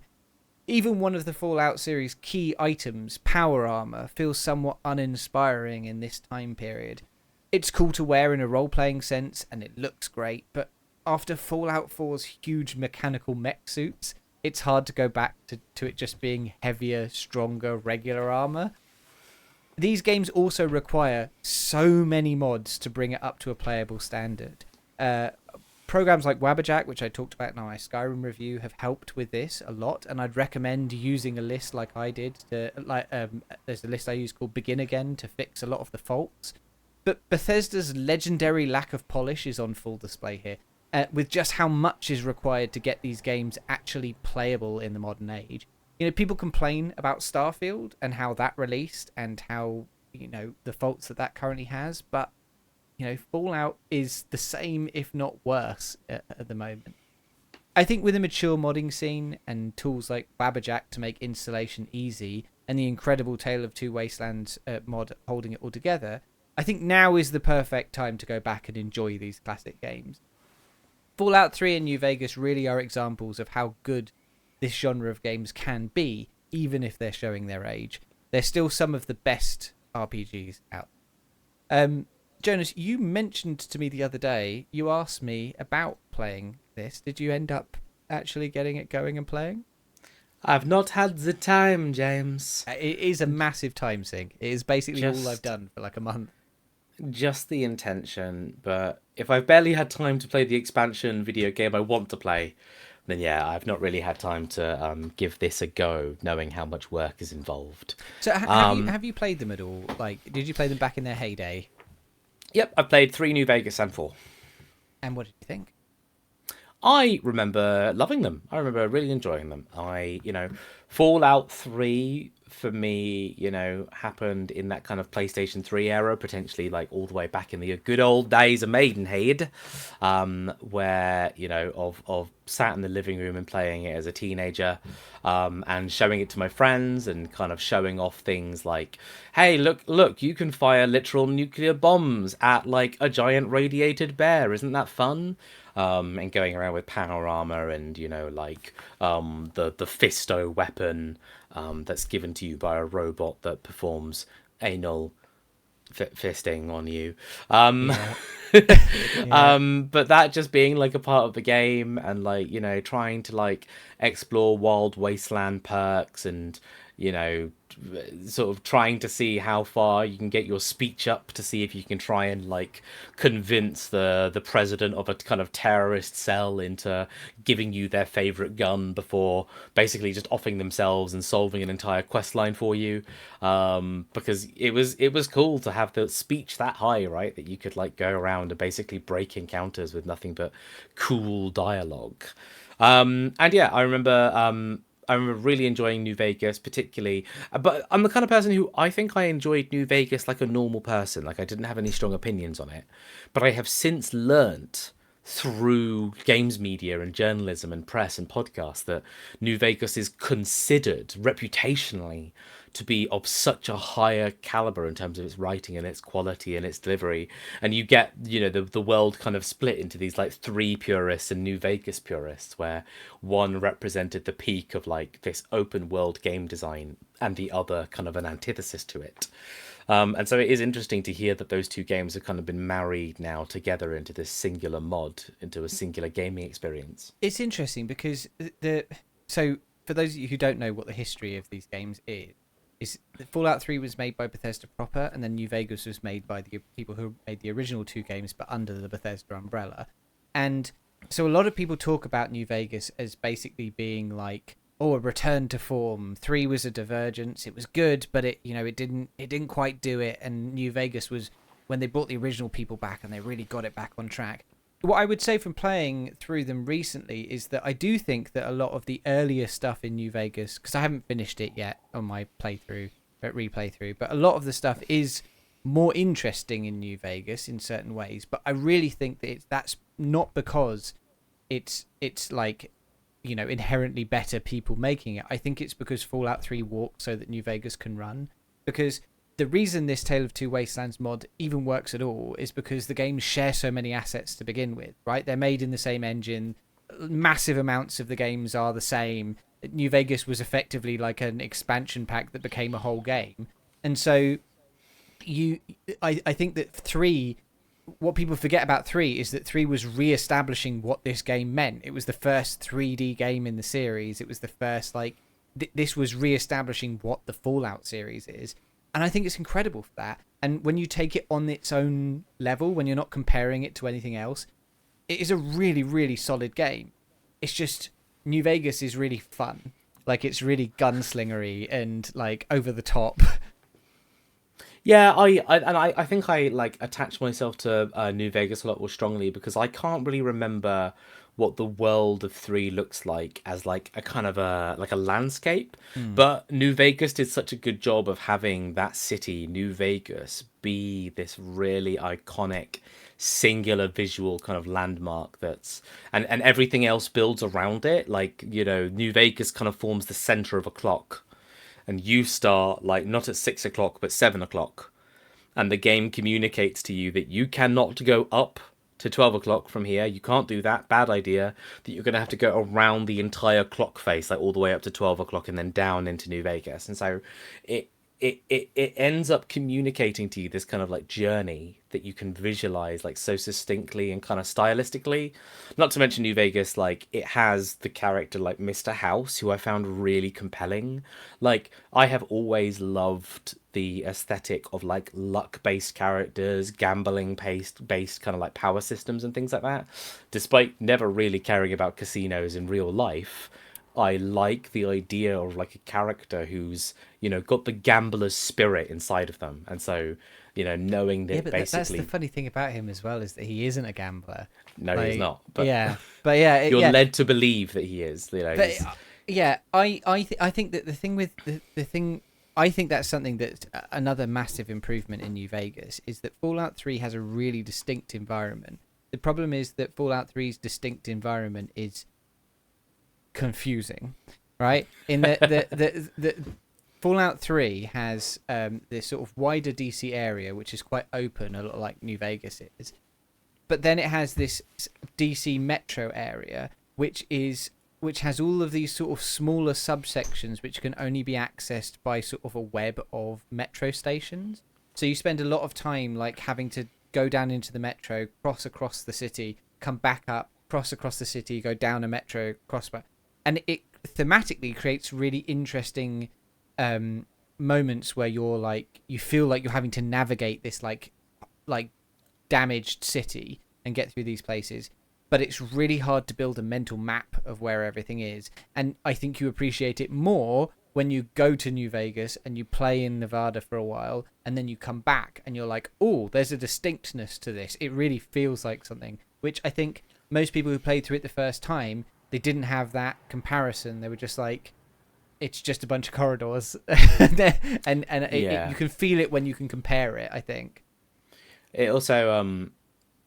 I don't know why this came up, but I have to say it. Fallout 3 has the better radio DJ in 3 Dog. Yes. For me, the radio stations, people. I don't think people talk about the Fallout radio stations very often, right? But if you were asked to name something iconic about Fallout, you and I would both very much in the top 3. We could just put music. What do the games, all the games and the TV shows share in that distinct identity? And it is the music. It is the kind of 40s, 50s, you know, kind of like quartet, jazz bands, kind of blues, like blues soul singers. You know, you think of the Ink Spots, I don't want. And all of that is delivered in game through radio stations with like charismatic DJs who are basically just these survivors who have managed to find themselves like, you know, some surviving tracks of the old age. And they've managed to restore radio technology, and now they all kind of like embed themselves in a fortress with like their own flavor of broadcast. Like one is purely for the entertainment value. Several of them become like political spokespersons where they align themselves with like a different aspect of wasteland living. I think 3 has the Enclave radio where President Eden has a message that Luke plays that shit. Yep. There, and it has Three Dog, as you mentioned. And it has Angie's violin channel, Sure, and then all of the various little channels that are required for various things. The New Vegas has Mr. New Vegas, and there's like a Just Straight music channel as well, as I think for that one. I think the thing I will say on the opinion of which radio station is better, Three Dog is a more interesting broadcaster, but Mr. New Vegas is less intrusive because Three Dog is very loud. He does a lot of shouting. Hey there, my Capital Wasteland children, welcome to Three Dog. Yow! Three Dog. He also Three Dog has in his column that there's the little weird radio plays, like the Sherlock Holmes-esque radio plays in his one as well about Paradise Falls, which is very good. And Mr. New Vegas just has news. But what I did find is I'm playing a character that's like exceedingly karmically good, and I thought I took the middle of the road choice, or like the good, like the somewhat good choice in one of the quest lines. But it turned out that the people I helped just killed everyone anyway. And so I keep getting this bit when I'm in the Capital Wasteland where Three Dog just tells me off for doing a horrible thing. And I'm like, I didn't do it. I didn't fucking do it. Seems like the boy Traveler's going around causing trouble in them wastelands. Caused the death of 25 innocent people. I enjoy those radio stations, and that's like part of me really wants to replay those games kind of for the nostalgia of like, what was it like to walk out of that vault and to equip a weapon and to navigate these problems? Because I actually have a very loose memory now of like what I think Fallout is and what it actually is, like in, you know, playing those games. I look forward to eventually. I think all of the stuff you're thinking about is there, and one of the things I've been really enjoying when I'm going back and playing it is that is feeling like, oh, I am right that I do love this game. I am right that this is probably two of my favorite ever games, because it still hits all of those emotional moments, I think. I'm glad you have that validation in your life, James. I got one last question. A really big part of Bethesda video game design is the companions. Because they are unique, they generally have their own skills, they generally have their own side quests that you fulfill in order to kind of make them stronger or kind of more narratively like complete, and they tend to have alignments of good and evil. What's it like to revisit a lot of those companions and potentially be taking them outside of their own maps as well? So, there's a few interesting things with this. Tale of Two Wastelands does allow you to bring the characters between the two, but it keeps a lot of the vanilla restrictions in. So you can't bring companions into DLCs, and you can't bring them, and it intentionally leaves them all behind the first time you travel between wastelands, but you can then go back and get them afterwards. What I will say is that they've not added anything special for the companions when they cross wastelands. So there's no, like the Capital Wasteland ones won't go, wow, I've arrived in a new place, isn't this amazing? What they have done is changed a lot of the dialogue so that you have dialogue options where instead of the character being like, oh, I've heard of these super mutant characters, the dialogue is now, I remember the super mutants from my time in the Capital Wasteland or something. So it does pick up a little bit. Like they have changed little bits to make your character make sense that they've traveled. but the companions they don't. That is a big improvement on companions in New Vegas. Is that companions in the first game didn't have companion quests. That you hire them, they give you a bonus power, but that's it basically. New Vegas added companion quests and a lot of and they're very good. As you know, it has some of the best companion quests I think in any Bethesda game. What I think is interesting, if you're going to go down the route of modding with this, adding Tale of Two Wastelands, but also probably a Wabberjack list that adds in a lot of like the fixes and things, is that the modding scene for Fallout is really mature at this point, right? Tale of Two Wastelands has been around a long time. I think it's on version 3.32 or something like that. And the games have been out for hundreds and hundreds of years. So there are actually a lot of companions who are both fully voiced and travel between both wastelands and have things to say about them. And that's not just companions that are added wholesale new into the game. People have found NPCs in the game that are just background characters, but they love, and they've turned them into full NPCs that you can bring either way. So there's this one NPC that I found a mod for that was highly rated. I put it in. She's my favorite NPC. She's my favorite companion now, and because she's fully voiced, she has a comment on everything, and it's a really nice voice actress, and she's got really funny, interesting things to say. I think that it's one of the things that sort of inextricably linked to Bethesda games, that they are designed to be improved. I think these games are incredible on their own, but they are enhanced so much by the love of the community around. Cool.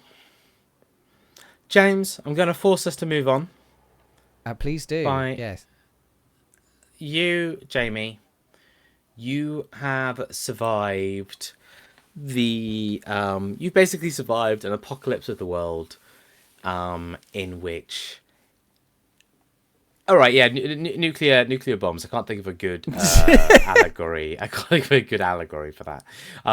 It's the nuclear apocalypse, and you emerge out into the surface of the world several hundred years later from the safety of your own little vault. I feel like this is almost exactly what we would have started the Fallout TV show review with.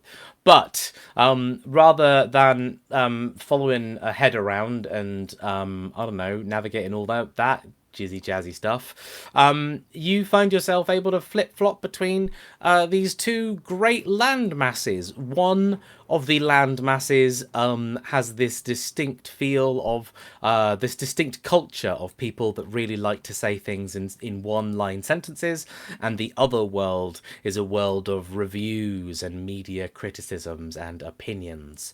And you are able to navigate between these two worlds lavishly at your own will. These worlds feel familiar, and you remember exploring these two worlds at distinctly different times of your life, but now you are able to explore them both almost equally, with nothing but a train station separating the two. Wow, haven't we come far? And as you navigate these two worlds, you are approached by a ghoul, no less, who says to you, "Hail, traveler! I live in the middle line between these two lands. Can you give me a one-line sentence review of Fallout New Vegas: Tale of Two Wastelands?" What dialogue option do you pick? There's several, but Can you read some of them out to me? no. Still rightfully a classic, improved by a brilliant community. One of the dialogue options said, "Shoot him," but you didn't do that one. And at that he goes, "Thank you," and a cooked naked mole rat enters your inventory, and he runs off, never to be seen again. Lovely. What do you have a favorite line from the Fallout games? If you can remember any?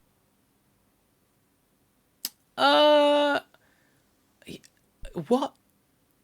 Yeah, I can't really remember specific lines. Okay, no, and it's something like, it's definitely Fallout 3, and I can kind of hear it in my head, and it's like, tunnel snakes rule, Tunnel or something snakes like that. rule. Yeah, there's the Tunnel gang snakes in the rule. vault. Like I can hear that in my head. I can hear Three Dog a little bit in my head. But otherwise it's just the music. I think my favorite is the guy who is working at the power plant in New Vegas, and he says they came around knocking, looking for people who had a degree in theoretical physics. I said I had a theoretical degree in physics. They said, welcome aboard. Yeah, and he's the guy who, if you've got a low enough intelligence or something, you can have some like really there's some really unique dialogue options with him, I think. Like Yeah. if you're really dumb. Low intelligence runs. That's something that's been lost to time with RPGs.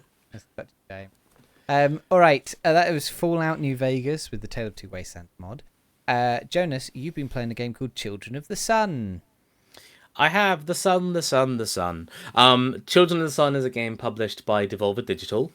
It is a weirdly, like, the strongest thing about this game is like it's got a very distinct visual style, like this really scratchy, unpolished 3D environments with these like really kind of violent oranges and dark greens, things like that.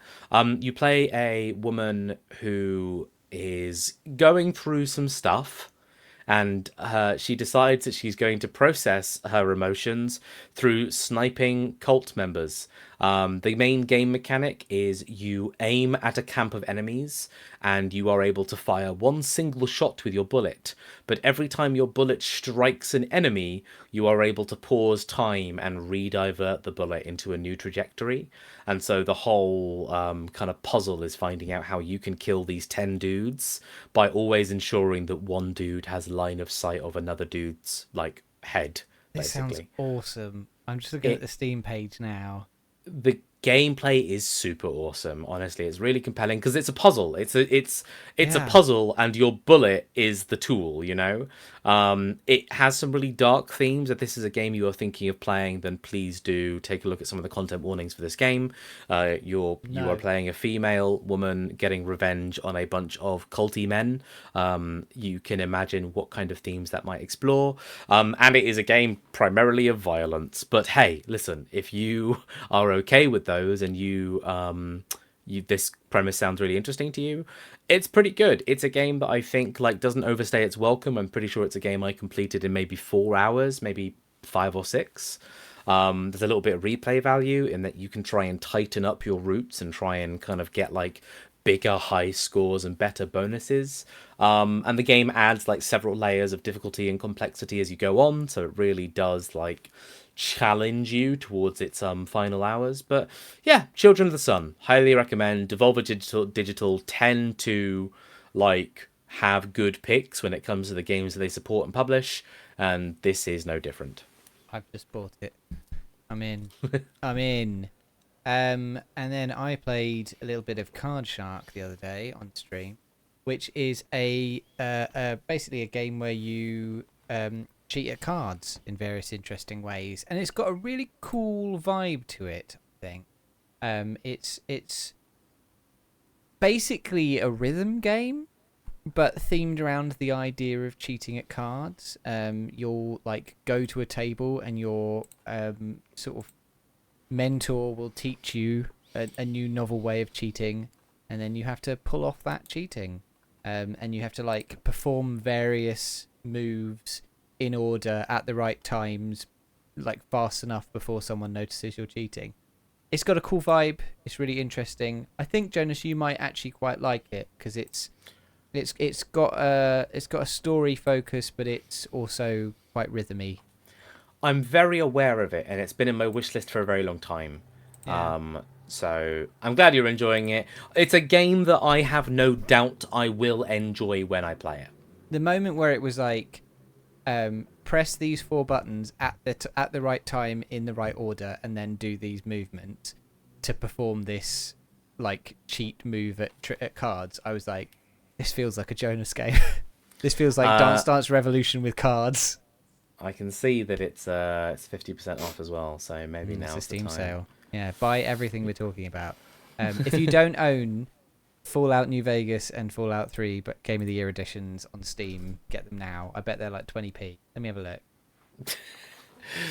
They're a bit more than 20p because I realized I didn't own Fallout 3 on Steam because I played it back £6.39 for Fallout New Vegas Ultimate. That's more than 20p. That's not bad. And Fallout 3 Game of the Year is £5.30. Do it, mate. Jamie, why don't you just buy it for all our listeners? That's your promise, isn't it? All All our listeners for Jamie's birthday. If you text me through the text us system, asking for me to buy you a copy of Fallout, I'll consider it. Text us through the podcast system, but you have to do it within the first 48 hours of this podcast being released. Yeah. Because otherwise, that's a forever problem, Jamie. Like you'll be like 83 years old, and you'll get a text that says "Buy me Fallout," and you'll be like, "That's the 27th one this month. What's going on?" So, if people are still listening to these, then I'll just be happy for that, I think. They won't listen to the podcast. They'll just redeem the free game. We'll still be making them at that point. Yeah. We'll have reviewed everything. All right, shall we move on to TV, our last section of the month? James, Okay. what have you got for TV? For TV, James, I've got a little television show called Eric. So, stop me if you've heard this one before. The creator and actor of a beloved famous children's puppet TV show has a less than perfect relationship with his wife, very few friends, and then something tragic happens to his only son, or rather, let's just say to his son, sending him down a spiral of destructive behaviour. Now, if you thought that I was talking about one of my favourite shows that I've ever talked about on this podcast, kidding, I'm not. I'm actually talking about a new show on Netflix called Eric.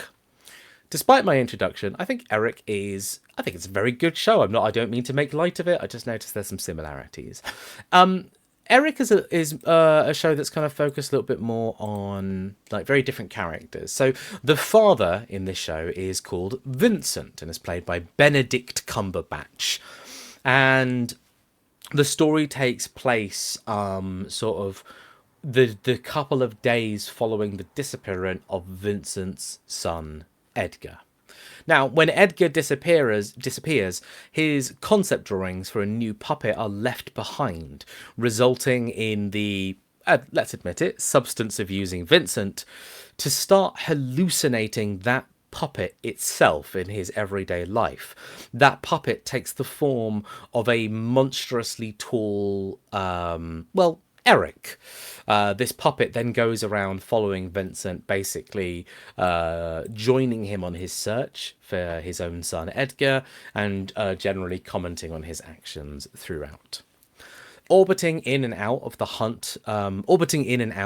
for the hunt of Edgar are several other characters, each of whom have their own plots within this story. There is Cassie, who is played by Gabby Hoffman. Cassie, in the absence of her son and the state of her husband, finds herself reconnecting with old friends and connecting with someone else who has lost their son in a similar way. The lead detective on this case, LeDroit, is a black police detective who... This is set in 1980s New York, by the way. So you can imagine that a black police detective solving a crime in that era has a lot of complex sort of situations to navigate here of his own. The theme of the show, Eric, is largely centered around Vincent, the father, and the kind of person he sees himself as. The monster that only he can see and hear represents the aggressive and unapproachable vision that Edgar sees of his father, and as Vincent kind of takes on the task of looking for his son, he is forced to confront the fact now.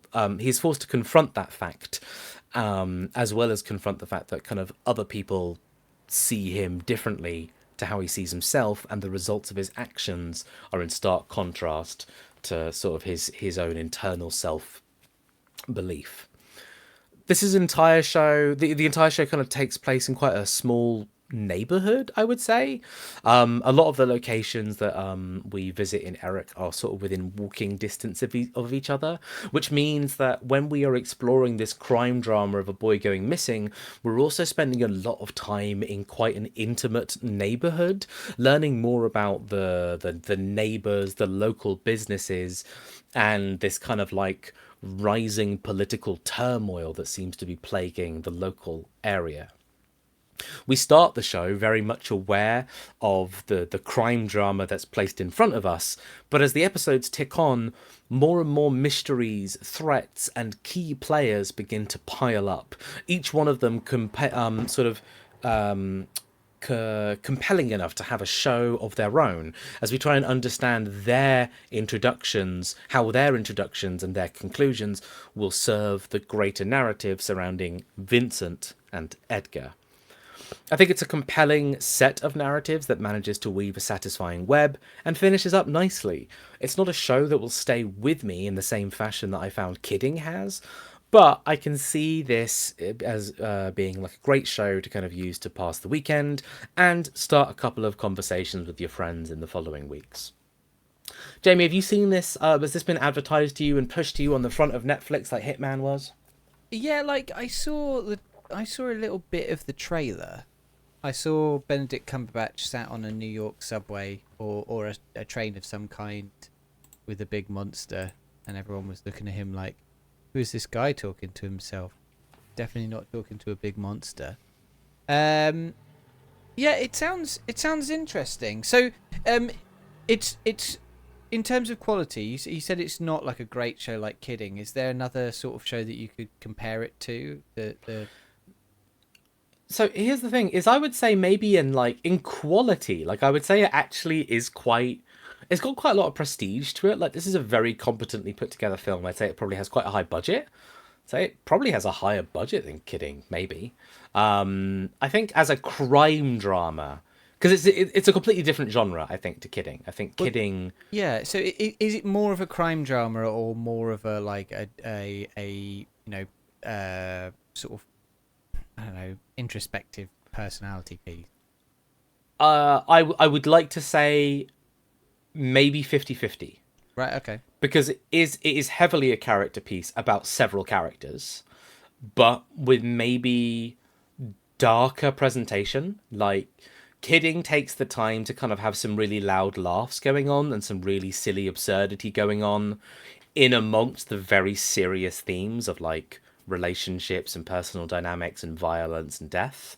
Whereas this is a little bit more like, oh boy, those crimes are real bad and these people are real fucked up, and we're not leaving that alone. Like, we're not really getting much light or brevity from any of this. So does it use the monster character as more of a like a sort of subversive, like edgy kind of like piece, rather than it's not doing the Kidding thing of like using kids TV as like an entry point into it, but rather that it's supposed to be an edge, it's supposed to be an incongruity. Just a thought. Have you seen the show Happy? No, I don't think so.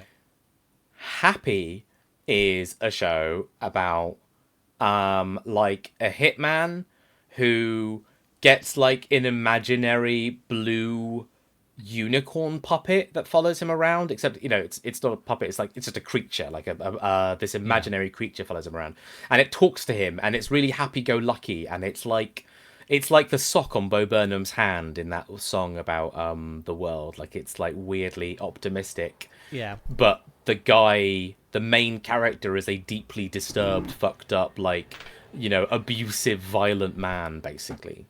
I would say that Eric like sits in a perfect kind of middle ground somewhere between Happy and somewhere between Kidding, where it's like it's more thematic, because Kidding has the Puppets TV show and the Kid Show as a setting. Eric takes that same setting, but kind of has a lot more of the themes of Happy and a lot more of the kind of like damaged human psyche kind of exploration as within itself. Benedict Cumberbatch plays like a deeply flawed human being to the point that he's quite irredeemable for a lot of the show. Like, you actually kind of can't align with him, and that's kind of the point. Yeah. How does he do in it? Is he good?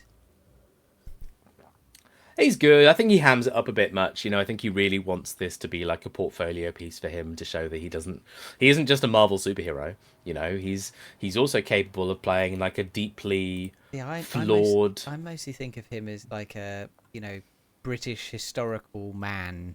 Like, he played like a spy or someone like that.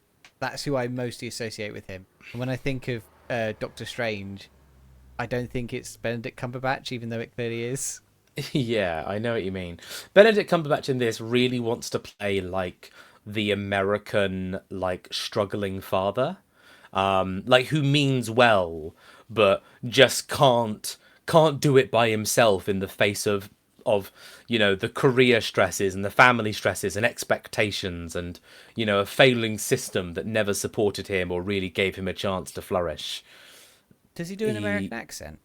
Yeah, he's very American in this. He's very I American. don't like it. Okay, I don't know. Maybe not very, but he is American. He also like he's very rough and ready in this. Like he looks he's got like a really kind of like strong look of like a dirty long trench coat, tortured artist, thin framed like wide glasses, but with really big unshaven, unkempt kind of like facial hair going on. Whereas I look at the Benedict Cumberbatch IMDb page and he is the smoothest, most trim, most like good looking British man at a black tie event sort of look going on. And yeah, I get the sense that contrast is like very much on purpose. And it's because he wants to play serious adult man with problems. Is it going to have a second series, or is it a contained story? This story is condensed. I wouldn't see them revisiting these characters or this world. No, the world maybe, but not the characters. Fair enough. All right. Well, you're a sad American man because your anime waifus have been kidnapped. But just before just after they were kidnapped, you found your anime waifus designs for a brand new anime waifu. Yeah. and it starts following you around as you try and find your other waifus, your preferred waifu. And you're a bit of a mess. You're taking drugs and all sorts of stuff, and you get involved in a bunch of crimes. And eventually, you find your anime waifu, and the only way you can save her is I haven't seen the show, so I don't know how it goes. The only way you can save her is by a 1-sentence review. I phoned this one in a little bit. I really didn't know where to go with it. Oh, Jamie, I'll be honest. I'm surprised. I didn't want to spoil that Benedict Cumberbatch solves the whole thing with a 1-line review. Sorry. Yeah, but hey, look, we're here now, so Is that what you meant by "don't say this" in the notes? It was subtle, wasn't it? It was subtle. Yeah. Okay. My 1-line review for the television show Eric is puts on a big suit and delivers. Well, puts on a big suit and delivers like a big mailman. Yeah. All right. I'm quite tired today, but I'm enjoying your chat. This sounds like a good show, and I will watch it. Maybe. We'll see. It's Eric. Thank you for telling us about Eric, Jonas. That was very good. And now we're on to my TV show of the month, which this month is a show called The Thick of It. So The Thick of It is a mockumentary by Armando Iannucci about a fictional government department called the Department for Social Affairs and Citizenship.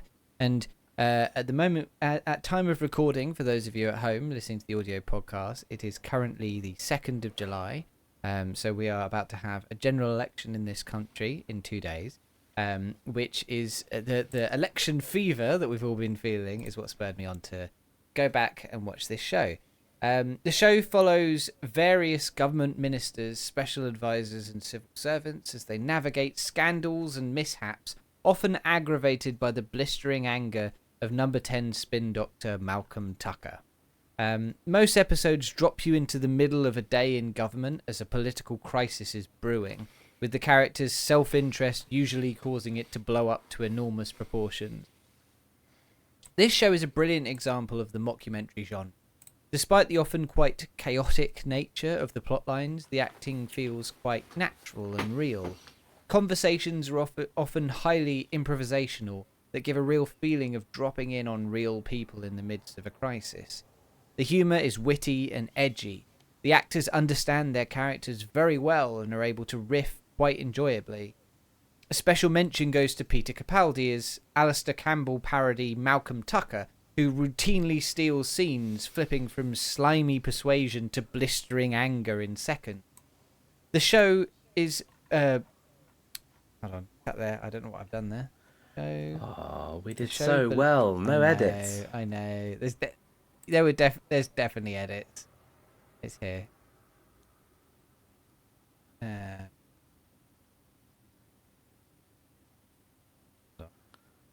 show Believably. There we go.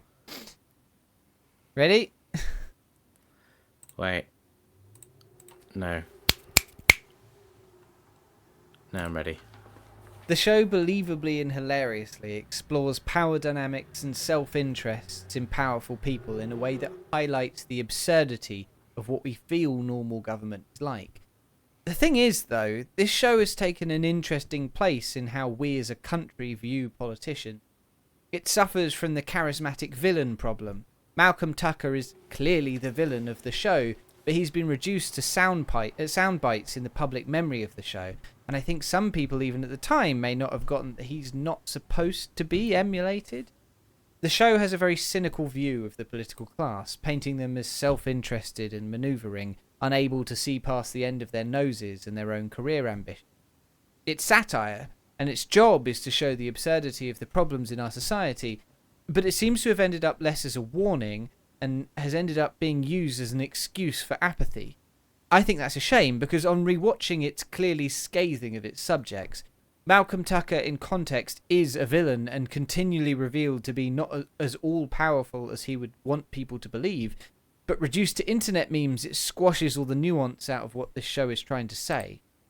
The thick of it is an energetic, witty, and dark look at the way that self-interest can infect government and the pursuit of power can corrupt. This show is worth another look, not as some kind of don't look up kind of catharsis at the state of our politics at the moment, but for a refresher on Iannucci's warning from 2005 that this kind of self-interest will destroy the good in politics, one that we didn't heed before and one that we will hopefully learn from going forwards. Jonas, did you ever watch The Thick of It? I think I started it at some point in my life, and that was the end of that. Cool. It's surprisingly short. The first season only has 3 episodes. Or 4 episodes? 3 or 4 episodes. There's actually very little to it. It's a very British show in that sense, isn't it? Yeah. We do love our short seasons. No, I think one part of it is that, like, I'm aware that, like, I'm not nearly as... I don't think I have, like, a very good political vocabulary is kind of the way that I've been describing it, which is, like, you can kind of tell me, like, you can point at something and say, Jonas, is shooting that innocent person good? And I'll go, no, I know that. And they'll And go, that's great, my policy okay. for the future. Now, Jonas, is it a good idea for us to take tax from fueling companies, fueling systems, and redivert that tax and actually distribute it amongst the transport systems, intercity communities, and this grandma's back garden? And I'll be like, how? I don't know. I feel like I don't have all the information, and I feel like that's how a lot of politics is to me sometimes these days, where I'm a little bit like, okay, I feel there's a lot of context that if it was put in plain text and like plain pros and cons and bullet points, I might be able to eventually like feel my way out to something that speaks to my personal morals.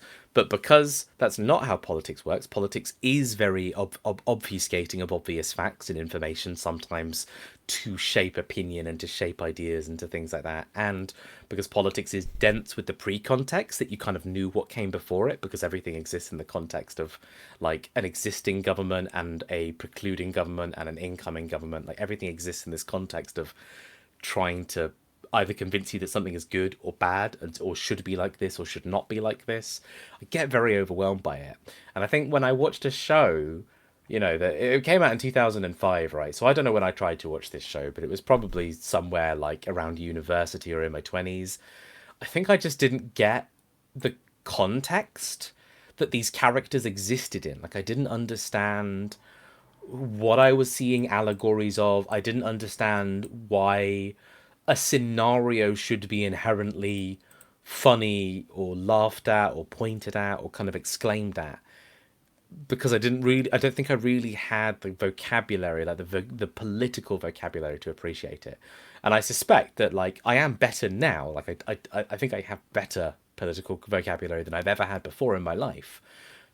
But I still think it's quite bad in the context of, like, the wider world. It's interesting because upon rewatching it, like, the show actively doesn't take a huge amount of interest in actual policy. What it's actually really interested in is the mechanics of people, right, and the way that these people interact in this building. So you need to understand what a minister is, and I guess you need, like, in its original context, you kind of need to understand what, like, a spin doctor is. But in its original context, Alistair Campbell was very famous, so Malcolm Tucker being a parody of him was really present in the viewing public's mind at the time. So that helps to bridge that gap. But there's a lot of stuff which is that actually the people in this show don't care much about policy, and that's actually part of its central message, is that these people aren't really here to make a difference. They're here to improve their own lot. There's a lot of scenes where, like, special advisors just make up 5 policies off the hoof to get through a political crisis as quick as possible. And I think that I see what you're saying. I think that it's definitely more in the weeds than a lot of other shows, but I think its barrier to entry is maybe less than it feels at first glance, maybe. But I definitely think it would be hard to watch from outside the UK. There is a movie. There's 4 series and a movie of this show, and the movie's called In the Loop, and In the Loop is about them meeting with their sort of American counterparts, and one of the running jokes throughout that movie is the Americans just have no idea how the system works in the UK, and I think that's quite inherent to this. Did you watch Death of Stalin? Oh my god, I am having issues answering that question because I'm worried I have seen it and I don't know that I have seen it. Does that make sense? Did you review it? Maybe, I don't know. Who even knows? Hold on, I actually have the sheet up. Hold on, let me have a look. No, I don't think I have reviewed it. Okay, I don't think I've it's going seen... on my list of things to review at some point then. I don't think I have seen Death of Stalin. So Death of Stalin is an Armando Iannucci film, and it's a similar premise in that it's about sort of power plays, except it's in, Stalin's government as he dies and the sort of political manoeuvring for who is to succeed him. And I think that both of them have similar sort of viewpoints and similar themes in this idea of, like, self-interested people, like, mangling the system from within, and that policy and what government actually doesn't matter so much. But Death of Stalin, I think, succeeds on a wider scale because it is a bit more bombastic, a bit more over the top, and a bit more broad. And it's also something that's quite removed from what we know in our day to day. And so I think you would watch Death of Stalin and have a better idea of what's going on in that movie. I think the important thing about The Thick of It is that The Thick of It does feel really close to home, and while that makes it maybe more difficult to pass some stuff, it also makes it more present and relevant. And I think that, like, I think it was really trying to say something that I hope isn't, that I don't necessarily think that other contexts and easier to understand contexts could get across. I'm looking at other things that Armando Iannucci has made, because I've noticed that, yeah, Death of Stalin and Thick of It are related. And I noticed that you reviewed the personal history of David Copperfield. Yes, which is drastically different to any of these shows. Okay. And I'm noticing that he's got a show called Veep. Is Veep. like a direct, like, follow-up, like spiritual follow-up to the Thick of It? Sort of. So Veep was Armando I realise Iannucci we've moved on to a very different show, by the way. That's but... all right. It's actually not that different. So I haven't seen it, but from what I know, Armando Iannucci was hired to do an American version of The Thick of It, and they just couldn't get it to work. And so, like the IT Crowd kind of thing, it just didn't translate, right? It was so heavily British. And so Veep is basically what that project became, and it's about the vice president and, you know, political maneuvering and things like that. So it's similar in its sort of origin and themes, but it is a different show. Nice. Okay. Well, like, yeah, I'm aware of The Thick of It as basically the quote machine that you mentioned earlier, right? Where it's like, I know who Malcolm Tucker is because I know that he calls someone like a sweaty octopus. Like, that's pretty much all I think I understand about this show, is that it's got a very good, like, angry Scottish man, just basically telling people off and shitting on them verbally in a way that has stayed with people. Yeah, I think that a lot of people, that's what their view of it is, and I think a lot of people come away feeling, yeah, like I said, like that sort of like you know, charismatic villain thing of like, a lot of people come away thinking that he's sort of the supposed to be the, not hero because it's realistic, but like a positive character, like he's good at what he does and he succeeds.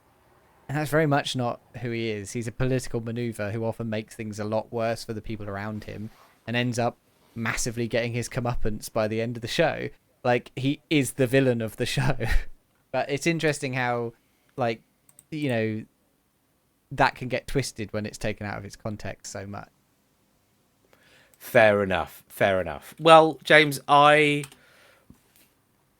like you to imagine yourself now as the leader of a party. Is that what he is?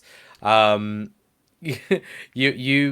are now politics man, and you'll do it. You're politicking it up all up in that UK. Why are you saying you don't understand the political machine? This is all great stuff. And you're all up in that 10 Downing Street, 12 Downing Street, and people are coming up to you and they say, they're like, you, the minister of podcast reviewing things on a podcast. That's your full title. And what they don't know about you, Jamie, is that you're a disgustingly selfish human being. Oh my God, you will ruin anyone's life if it means that you can get, like, not just your podcast numbers up, but if you could also get like a free like Netflix subscription, or if you can get like, if you can sneak away from an important emergency meeting to watch a 2.5 hour movie like the day before the podcast, you will absolutely ruin someone's career to like squeeze in like another little bit of content. And you're pretty good at it. You get away with it quite a lot. Sometimes when you ruin someone's life, like maybe it'll come back to haunt you in the form of someone saying that podcast episode was shit, and that just completely ruins your own like confidence and self-identity for like the rest of the year. But you know, when that's not happening, yeah, you're pretty powerful. You know, you're in a comfortable place, and that seems to all be going fine for you, Jamie, until one day the announcement is made on public television that your party doesn't have long left in office, and on July the 4th you're going to be asked to get up in front of the country live on television. No post-production, no editing, no hiding behind a Twitch stream. Full view of the country, and you're going to be asked to save this country using the only tool you have in your belt. A one-line review of The Thick of It. You walk out in front of number 10 or 12 Downing Street. It's the pouring rain, and someone's playing an ironic song that signals the end of your career, and you're forced to address the British people. What do you say? More important than you remember. And at that, you saved the country. Well done. That was very enjoyably mangled. I enjoyed the idea that the Prime Minister finds out on an announcement on TV that he's losing his job. You're not the Prime Minister. You're just the Minister of Podcasts. Oh. Yeah, Podcast I guess that could reviewings. happen, yeah. I'm also politics man and potentially the And- media, you said. Yeah, whatever. But you wouldn't know any of the official meeting And I'm in number announcements. 10 as well. Or 12. You wouldn't know any of those things because you're too busy trying to watch media rather than participate in the political landscape of the country. There is a bit in the thick of it that I think about all the time, which is one of the ministers is being pilloried in the press, and he's trying to rehabilitate his image, and Malcolm Tucker gives him what's called the Zeitgeist tape, which is a tape of just all of the things that are currently in right now that he has to watch, so that when he goes on interviews and things, he doesn't sound like he doesn't know who Taylor Swift is, or that's what the modern Zeitgeist tape would be. And whenever I see politicians now on TV and they're naming Taylor Swift songs or talking about footballers or things like that, I'm always they've watched the Zeitgeist tape. Someone has come to them with the Zeitgeist tape and they've had to watch it in the evening. I need the Zeitgeist tape. That's what I need. If someone brought that to me, I would be like, no.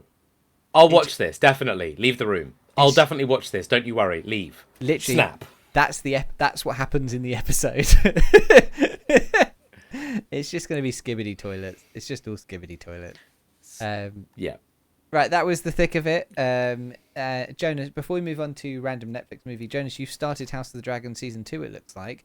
Before we get into it, I melted the hard drives in my media server, so I haven't been able to start it yet. I've got hard drives around. I'm hoping to get it to going soon. So hopefully I will be on the House of the Dragon train. I am very aware that in my review of the first series, I said I wanted to watch it with you, and I have been unable to. Jamie. Yeah. Why do you need a hard drive to watch a show that is legally streamed through Sky services? Because Well, how does that stop you? because Because of course the Sky Go application was installed. oh yeah. On the hard drive. I download all of my Your password Sky- manager I was download Sky also. app. Okay. Well, I have watched episode 1, Okay. and I had to go watch a 15-minute long YouTube recap of season 1 because I was just like, what the fuck is Game of Thrones even? I don't remember. Okay. So big recap, but episode 1, good. All the drama that you'd expect of a show of this caliber. Yeah. We're back. It's back. We're back in, baby. We're back, baby. Smashing. All right. Well, I'm looking forward to paying for a legal subscription to watch that show. All right. Let's move on to our final segment of the show, which is everybody's favorite. It's the Netflix randomizer. I was just thinking a minute ago. I was like, I always feel really excited when I pick the new show, and I'm absolutely the oh fuck yeah, I love sewing. Oh, reaping, I hate this meme. Like in the moment of picking the show, I'm always like, yeah, this is really great. This is really fun and exciting. And then watching it, I'm like, what the fuck what am I doing with my life? And you're saying all of this because you loved this month's Netflix random film, right? Well, The one that we had to watch. so this doesn't need a huge recap. Basically, what this show is it's a sort of edutainment kind of video. It felt a bit like it was aimed at older teens or early 20s, about basically sex positivity. It's got a bunch of comedians who talk about their sex lives in sort of short clips of dubious funniness, and segments with sex experts on various different topics. How did you feel about it, Jonas? What do you think? It was a bit cringe at times. Like I found it a bit like, oh, that's someone wrote that hoping that I'd laugh my head off, and I'm sat here in complete stunned silence and disapproval. It's an hour long, and I don't think I laughed for the first half an hour. I may not have laughed, but I did find some bits funny. I laughed quite a bit at the German woman. She was really good. I thought she was the absolute breakout star. There's the German woman who's actually on camera with the pillow. Yeah. And there's also like a voiced puppet that also sounded a little bit German, like Ruth. I didn't laugh at any of the puppet stuff. For those of you at home, they have like Avenue Q-esque puppets who all have sex and make jokes about sex, and none of it is funny apart from maybe the one bit where they show the one of them squirts all over herself, and then they cut the scene and the puppeteer's like, I seem to have cummed all over myself, and it was like joking and it felt like a really actually genuine moment, and I was like, that's funny because that woman got covered while trying to be this puppet. But other than that yeah, okay, so it's an edutainment thing where there's this female celebrity. I think she's a music star, right? Do I need to pull up their names? Maybe, I don't know. And she is she's called Saweetie. She's a rap superstar, as what the IMDb. Saweetie. And Saweetie kind of like starts the whole show talking to the camera, and she spends the entire show dressed in like, provocative's the wrong word, but like tasteful, sexy clothes. You know what I mean? Like tasty leopard print, but slightly kind of cleavagey, like, you know, empowering sex clothes and things like that. And she's in a different costume like every 5 minutes. And she is joined by a cast of puppets that all represent like a slightly different kind of I suppose like flavor of sex positivity, right? So you've got like a lesbian who does like sex work. You have like a pansexual, like non-binary. You have like a husband and a wife who are very sort of like public and open with their sort of sexual exploits and things like that. And she spends the entire show kind of like going through different chapters. There's also a literal gay bear. Oh yeah, and the bear. They go through different chapters of like sexual topics. So this one's about dating apps, and this one's about hygiene, and this one's about like sex toys. And she will kind of like posit a thought or a question to all of them, and the appropriate Muppet, puppet, sex, whatever will show up and say some words, and then we'll cut to some of those comedians while they kind of give some anecdotal stories about those things, or like they'll answer a prompted question, and then maybe we'll cut to an expert on a particular subject. I genuinely I thought what was really good actually in this was like every now and then it would just cut to like, I think there were like two really charismatic gay guys in the humans, in the celebrities.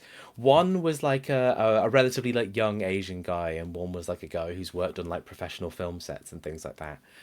And I found their insights, or at least their like anecdotal stories, to not just be like a little bit entertaining and like, but also endearingly human. Like, oh, that's a real story from someone who like kind of isn't trying too hard in this moment. Like they're just kind of telling their truth. I thought those moments were very nice. I thought they validated a lot of what this experience was for me. 100% agree. I think that like I think a good version of this show is a half an hour show where it's just the experts and the comedians being sincere. Because when they're trying to make this funny, I get why they are. I get why they're trying to be like young people. This is, you know, laugh about it kind of thing. But like, when the people are being sincere, it feels really human. The sex expert stuff is really interesting. It's like the rest of it felt like just a waste of time. I don't know if that's how you felt about it. Yeah, I found myself a bit frustrated by the runtime 20 minutes in. Yeah. Because I felt...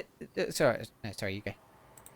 I think I was watching it and I felt like I had already seen a lot of what this show had to offer, and then I discovered that I was like not even a third of the way through, really, and that annoyed me. Well, like a lot of the really good expert stuff comes a lot later on. Like they don't introduce any experts until later on in the show, and I think that they're all really good, really clear communicators. Like I think that's like, and I think they just completely underutilized them. I think the only comedian who seemed comfortable doing anything funny was Mae Martin. They came across as like very comfortable, and you can see why they ended up being the majority of the comedian clips. But the rest of them, like especially Ramesh Ranganathan, really seemed like they were the wrong casting for this. I get that maybe what they were trying to go for is that everyone can talk about this from all walks of life, but to sell that, you might need someone actually to be able to speak confidently, and maybe not try to be so funny. Yeah. So, like, who do you think? I was struggling to work out who would actually watch this when I was watching it, because I think that it feels like it's aimed at older teens or young 20s, but I don't know who of them would click on it on Netflix. Do you have an idea of who you think this might actually be for? Yes, I know exactly what scenario this is being used in. Hi, I'm a supply teacher at your sex education class. I have here a resource that we're going to put on, and we're going to leave the room. Click. It's... Someone is showing this in a secondary school somewhere. Not right now, because it's like fucking 10:30 p.m. But it's like... Well, you don't know. It's somewhere else in the world. No, but I'd just be like, yeah, in England. It's being shown all over the world. I picture someone being like, hey guys, we have a lot to cover, and this is kind of like your DOS lesson. This is the one that we're not actually going to expect you to do any real work, because it's like, it's the day that finishes early, it's the bank holiday, it's the day after your exams, we're just whittling the time away, but I technically have to do something relevant to the subject of this class, which is either like sex education or whatever. You know, I don't know what the kids are learning these days. So here's my Netflix account. Let me just log in. Click, click, click, click, click, click. Sex Unzipped. Here you go, everyone. I'll be back in an hour. I just like the idea. Locks the door. Like, I cannot imagine, when we were in sixth form, I cannot imagine a teacher leaving their computer with Netflix on in the room. Like, obviously it didn't exist when we were teenagers, but if they had done that and it did exist, we would not be watching the thing that they put on. Like, I don't think... I think it's unlikely that anyone who's listening to this or watching this has a good answer for this. Actually, I do know some teachers. What is the current state of watching TV and movie in school classroom? Like, back in our day, a teacher had to have a DVD of Last Action Hero or like a VHS kind of thing, and they'd have to wheel the TV cart in. What is it now? Like, do teachers use their own Netflix accounts? Is Sex Unzipped something a teacher might actually genuinely find and actually present to kids? Or is it just obscure and dross in the background of the Netflix world that's supposed to have the vibe that they do educational stuff? I don't know. Yeah. Sounds like, yeah, so someone in chat says brings in a laptop, uses the projector. I suspect that every modern classroom has a way of projecting computer or laptop onto whiteboard or project, like smartboard now, because like even most classrooms did that when I was, when we were in school. Just not all of them, or sometimes it'd be a bit shitty. But I guess the additional question there is, and I don't think either of us can answer this, but do Netflix advertise their educational programming to teachers? Because I don't know how you would have found this otherwise. This podcast. If you're a teacher, there's this show called Sex Unzipped. It's got nude puppets. Actually, very few of the puppets are nude. There is a puppet that is entirely a penis. There's straight up boobs. Several. Straight up puppet boobs. There's some puppet. Yeah, puppet and one of titty. them squirts all over themselves. That was quite obscene. Like that was It was the only time like a puppet made me laugh. That was more than I was anticipating. I'm pretty sure they have several penises fire confetti out as well. That's true. Yeah, yeah. One of them is a confetti cannon. Oh god! And in that scene as well, like the other puppet like holds up an umbrella, and like Yeah. to protect themselves from the massive orgasm coming their way. Yeah. Well, what's your final verdict on the show, Jonas? My final verdict is I now know how to win at sex. Nice. I now know how to win at sex, and all of my years on this earth, like nothing has prepared for me to win at sex, and now finally I have sex unzipped. I think that the show is fine. It does what it sets out to do, I guess. Could have done without the comedy, but the German woman quite straightforwardly and pleasantly explaining rimming was just great. And I thought it was, and I could listen to her talk about sex acts all day. I can't wait for there to be the crossover season between this and Sex Education, because they're such similar calibers of show.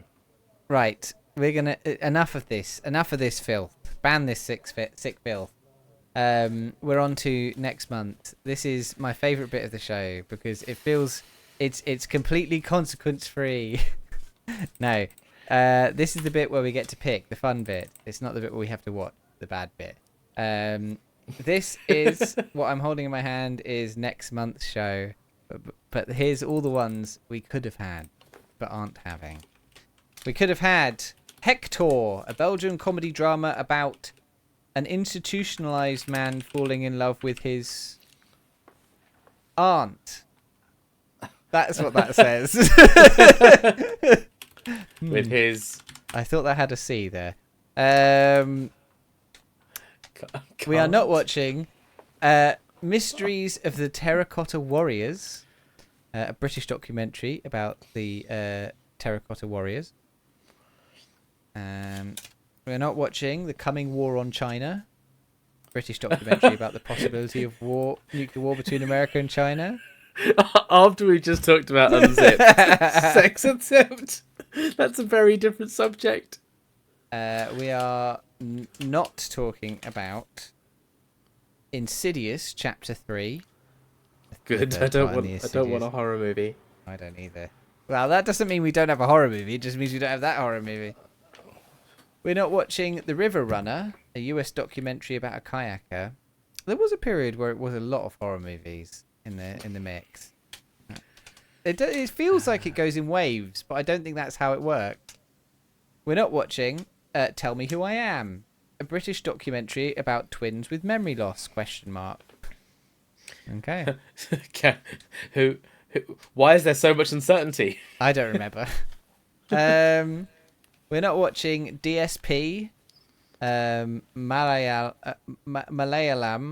which will be the language. We learnt this because it's an Indian action thriller. And we learnt that sometimes they have different language releases. Okay.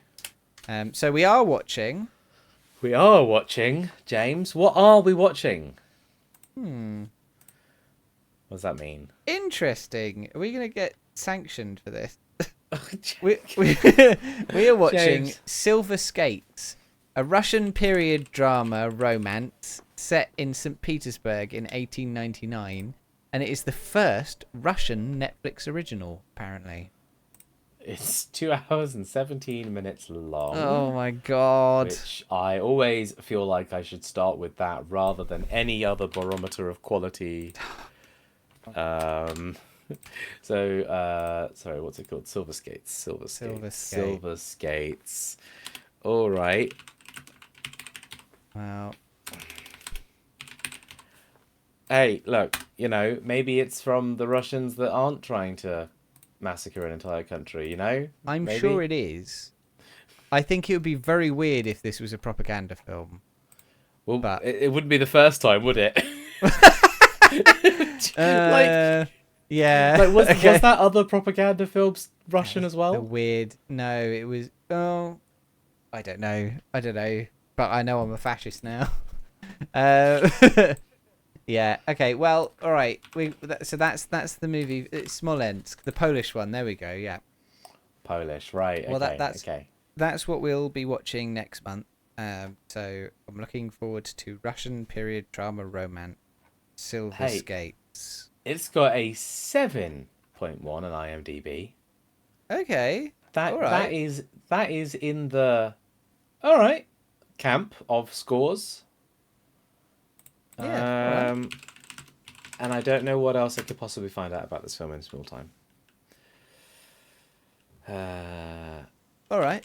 Well, I guess we'll finish up there. Thank you for joining us, everybody. I hope you enjoyed the show. If you're listening on the audio podcast, you can watch us live and in person on the first Tuesday of every month. Just go to twitch.tv/thebunyipman, where you can see us record this. And if you are watching us live right now, you can hear an audio version of this podcast edited down so that it's none of the mistakes and it feels like one slick audio experience. Just search the Bunyip Review on all good podcast sites, and if you can give us a review, that would be absolutely lovely. Jonas, do you have any recommendations before we go?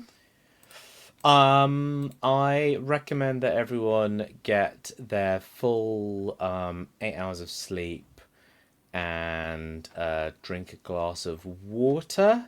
I am using this time to quickly see what I have been watching on YouTube to use that to inspire my answer to this question. Jamie, do you have anything while I fill for time? I sort of turned off, waited for you to be done.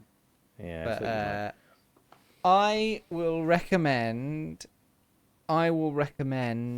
Jenny Nicholson's video about the Star Wars Galactic Experience, the Star Wars I Hotel. have watched like 75% of that and really It's really enjoyed good. it. It's a 4-hour video about how dreadful that experience was, and it's really, really good. Yeah. Okay, I've got a couple of things. Highlights are Trope RPG. If you go onto YouTube and type Trope RPG, the Auntie Donna boys, so there's a YouTube series channel called Grouse House where they have started like a RPG session, but rather than Dungeons and Dragons, it's them taking like famous movie genres and kind of like playing an RPG that's set in a different famous movie genre. So right now they're doing like teenage slasher horror. It's very good, it's very funny, it's very well presented.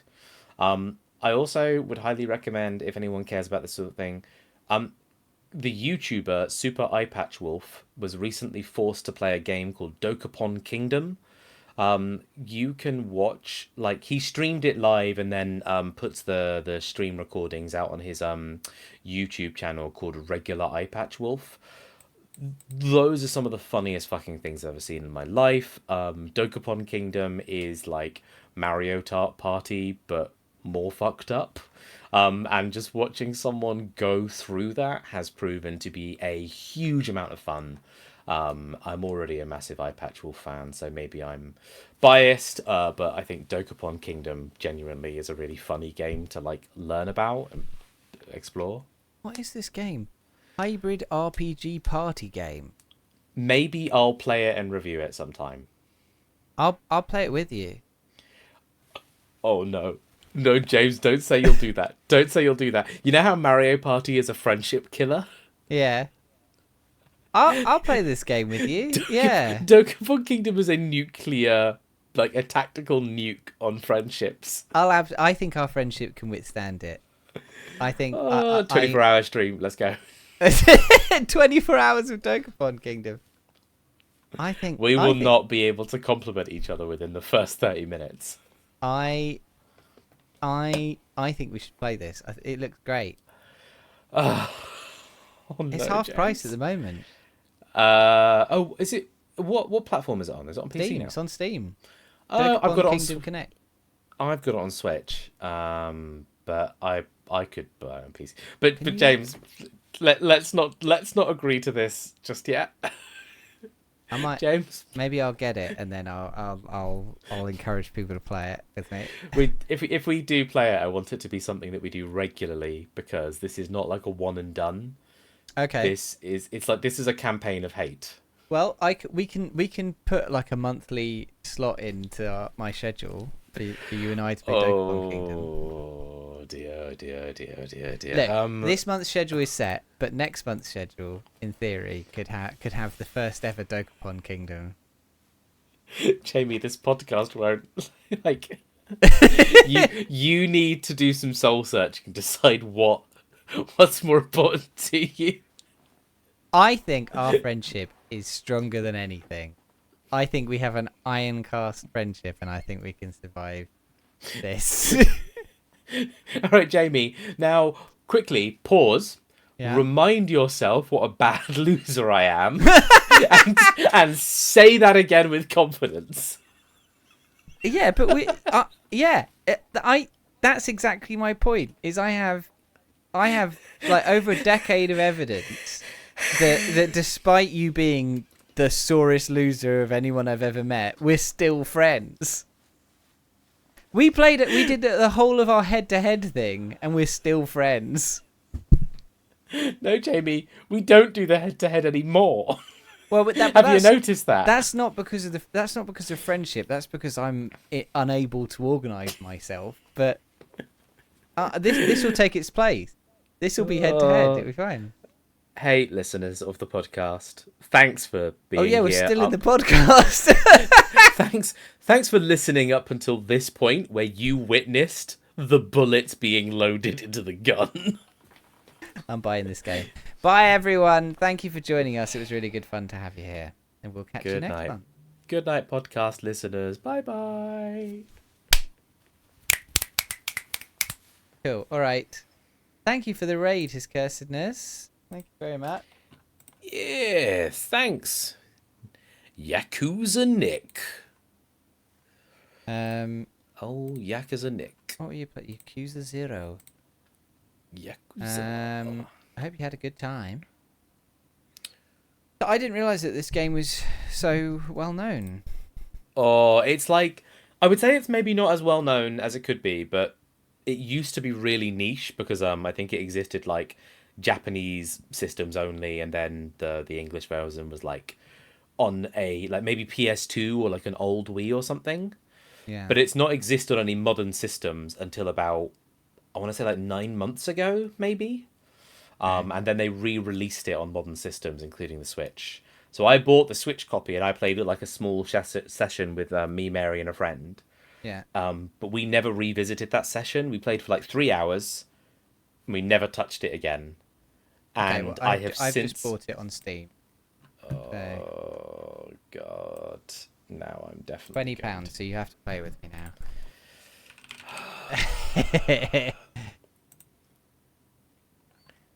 This is someone's going to die. That's my promise. All right, well then maybe don't watch those YouTube videos. Well, okay, no, you should know a bit. I'm going in fully blind. I'm going in knowing nothing at all. Oh no. Oh. All right. Well, we'll work out a time that makes sense to do that. Probably next month. We'll put it get that going. So you've got a month to like G yourself up.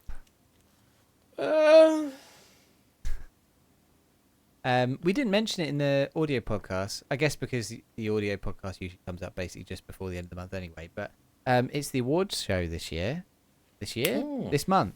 On the I'll look at my schedule and remind myself. On the 30th of July, it's the Bunyip Awards. We'll be picking our best game, movie, and TV show that we reviewed in 2023. So come join us for all of that. Should be good fun. And we'll also be picking our best and worst Netflix randomizers. We'll have to go through and remind ourselves what all of those things were. I suspect you and I will need to have a quick like alignment sesh just because I've got no clue what I would say beforehand, I don't know where I am. Just quickly Google each of them and Just remind yourself. But I'm up to date with your TV show, and I've got to play through your game. I'm We gonna have to wear suits. We have to wear suits, yeah. In summer. You piece of shit. I blame you for this. For 2 hours. It's fine. I don't know why I keep saying it's 2 hours. It's definitely not 2 hours. I'm gonna like line my suit with ice packs. Yeah, that's fine. You can do that. It's actually not that warm today. That's fine. But by the end of July, I think the sun will come back out. Well, this is why we moved the 24-hour podcast. And we have a vague date for the 24-hour podcast now. It's been moved because the Gender Meowster, the Gender Federation, that lot have pipped our weekend for one of their events. So it's now gonna be in November at some point. But we've got to have a meeting soon to be able to put out a date for the 24-hour podcast. And if you're into mutual aid and looking out for people, Meowster's doing their mutual aid thing. Their next mutual aid event is the weekend of the 11th to the 14th. Well, that's actually a Thursday, Friday, Saturday, and Sunday. I will not be involved this time round, but I suggest you all go join and check it out. You got anything tomorrow is my birthday. Yay! And we're going to be playing, Laura and I are going to be playing Lorelei and the Laser Eyes, so come join us for that. Should be good fun. If we keep this going for an hour and 15 minutes, we can all wish you a happy birthday. I don't want Wouldn't to that be keep nice? going for an hour and 15 minutes. You can just wish me, you can just come back tomorrow and wish me happy birthday. Disgusting. Have you got anything you want to tell people?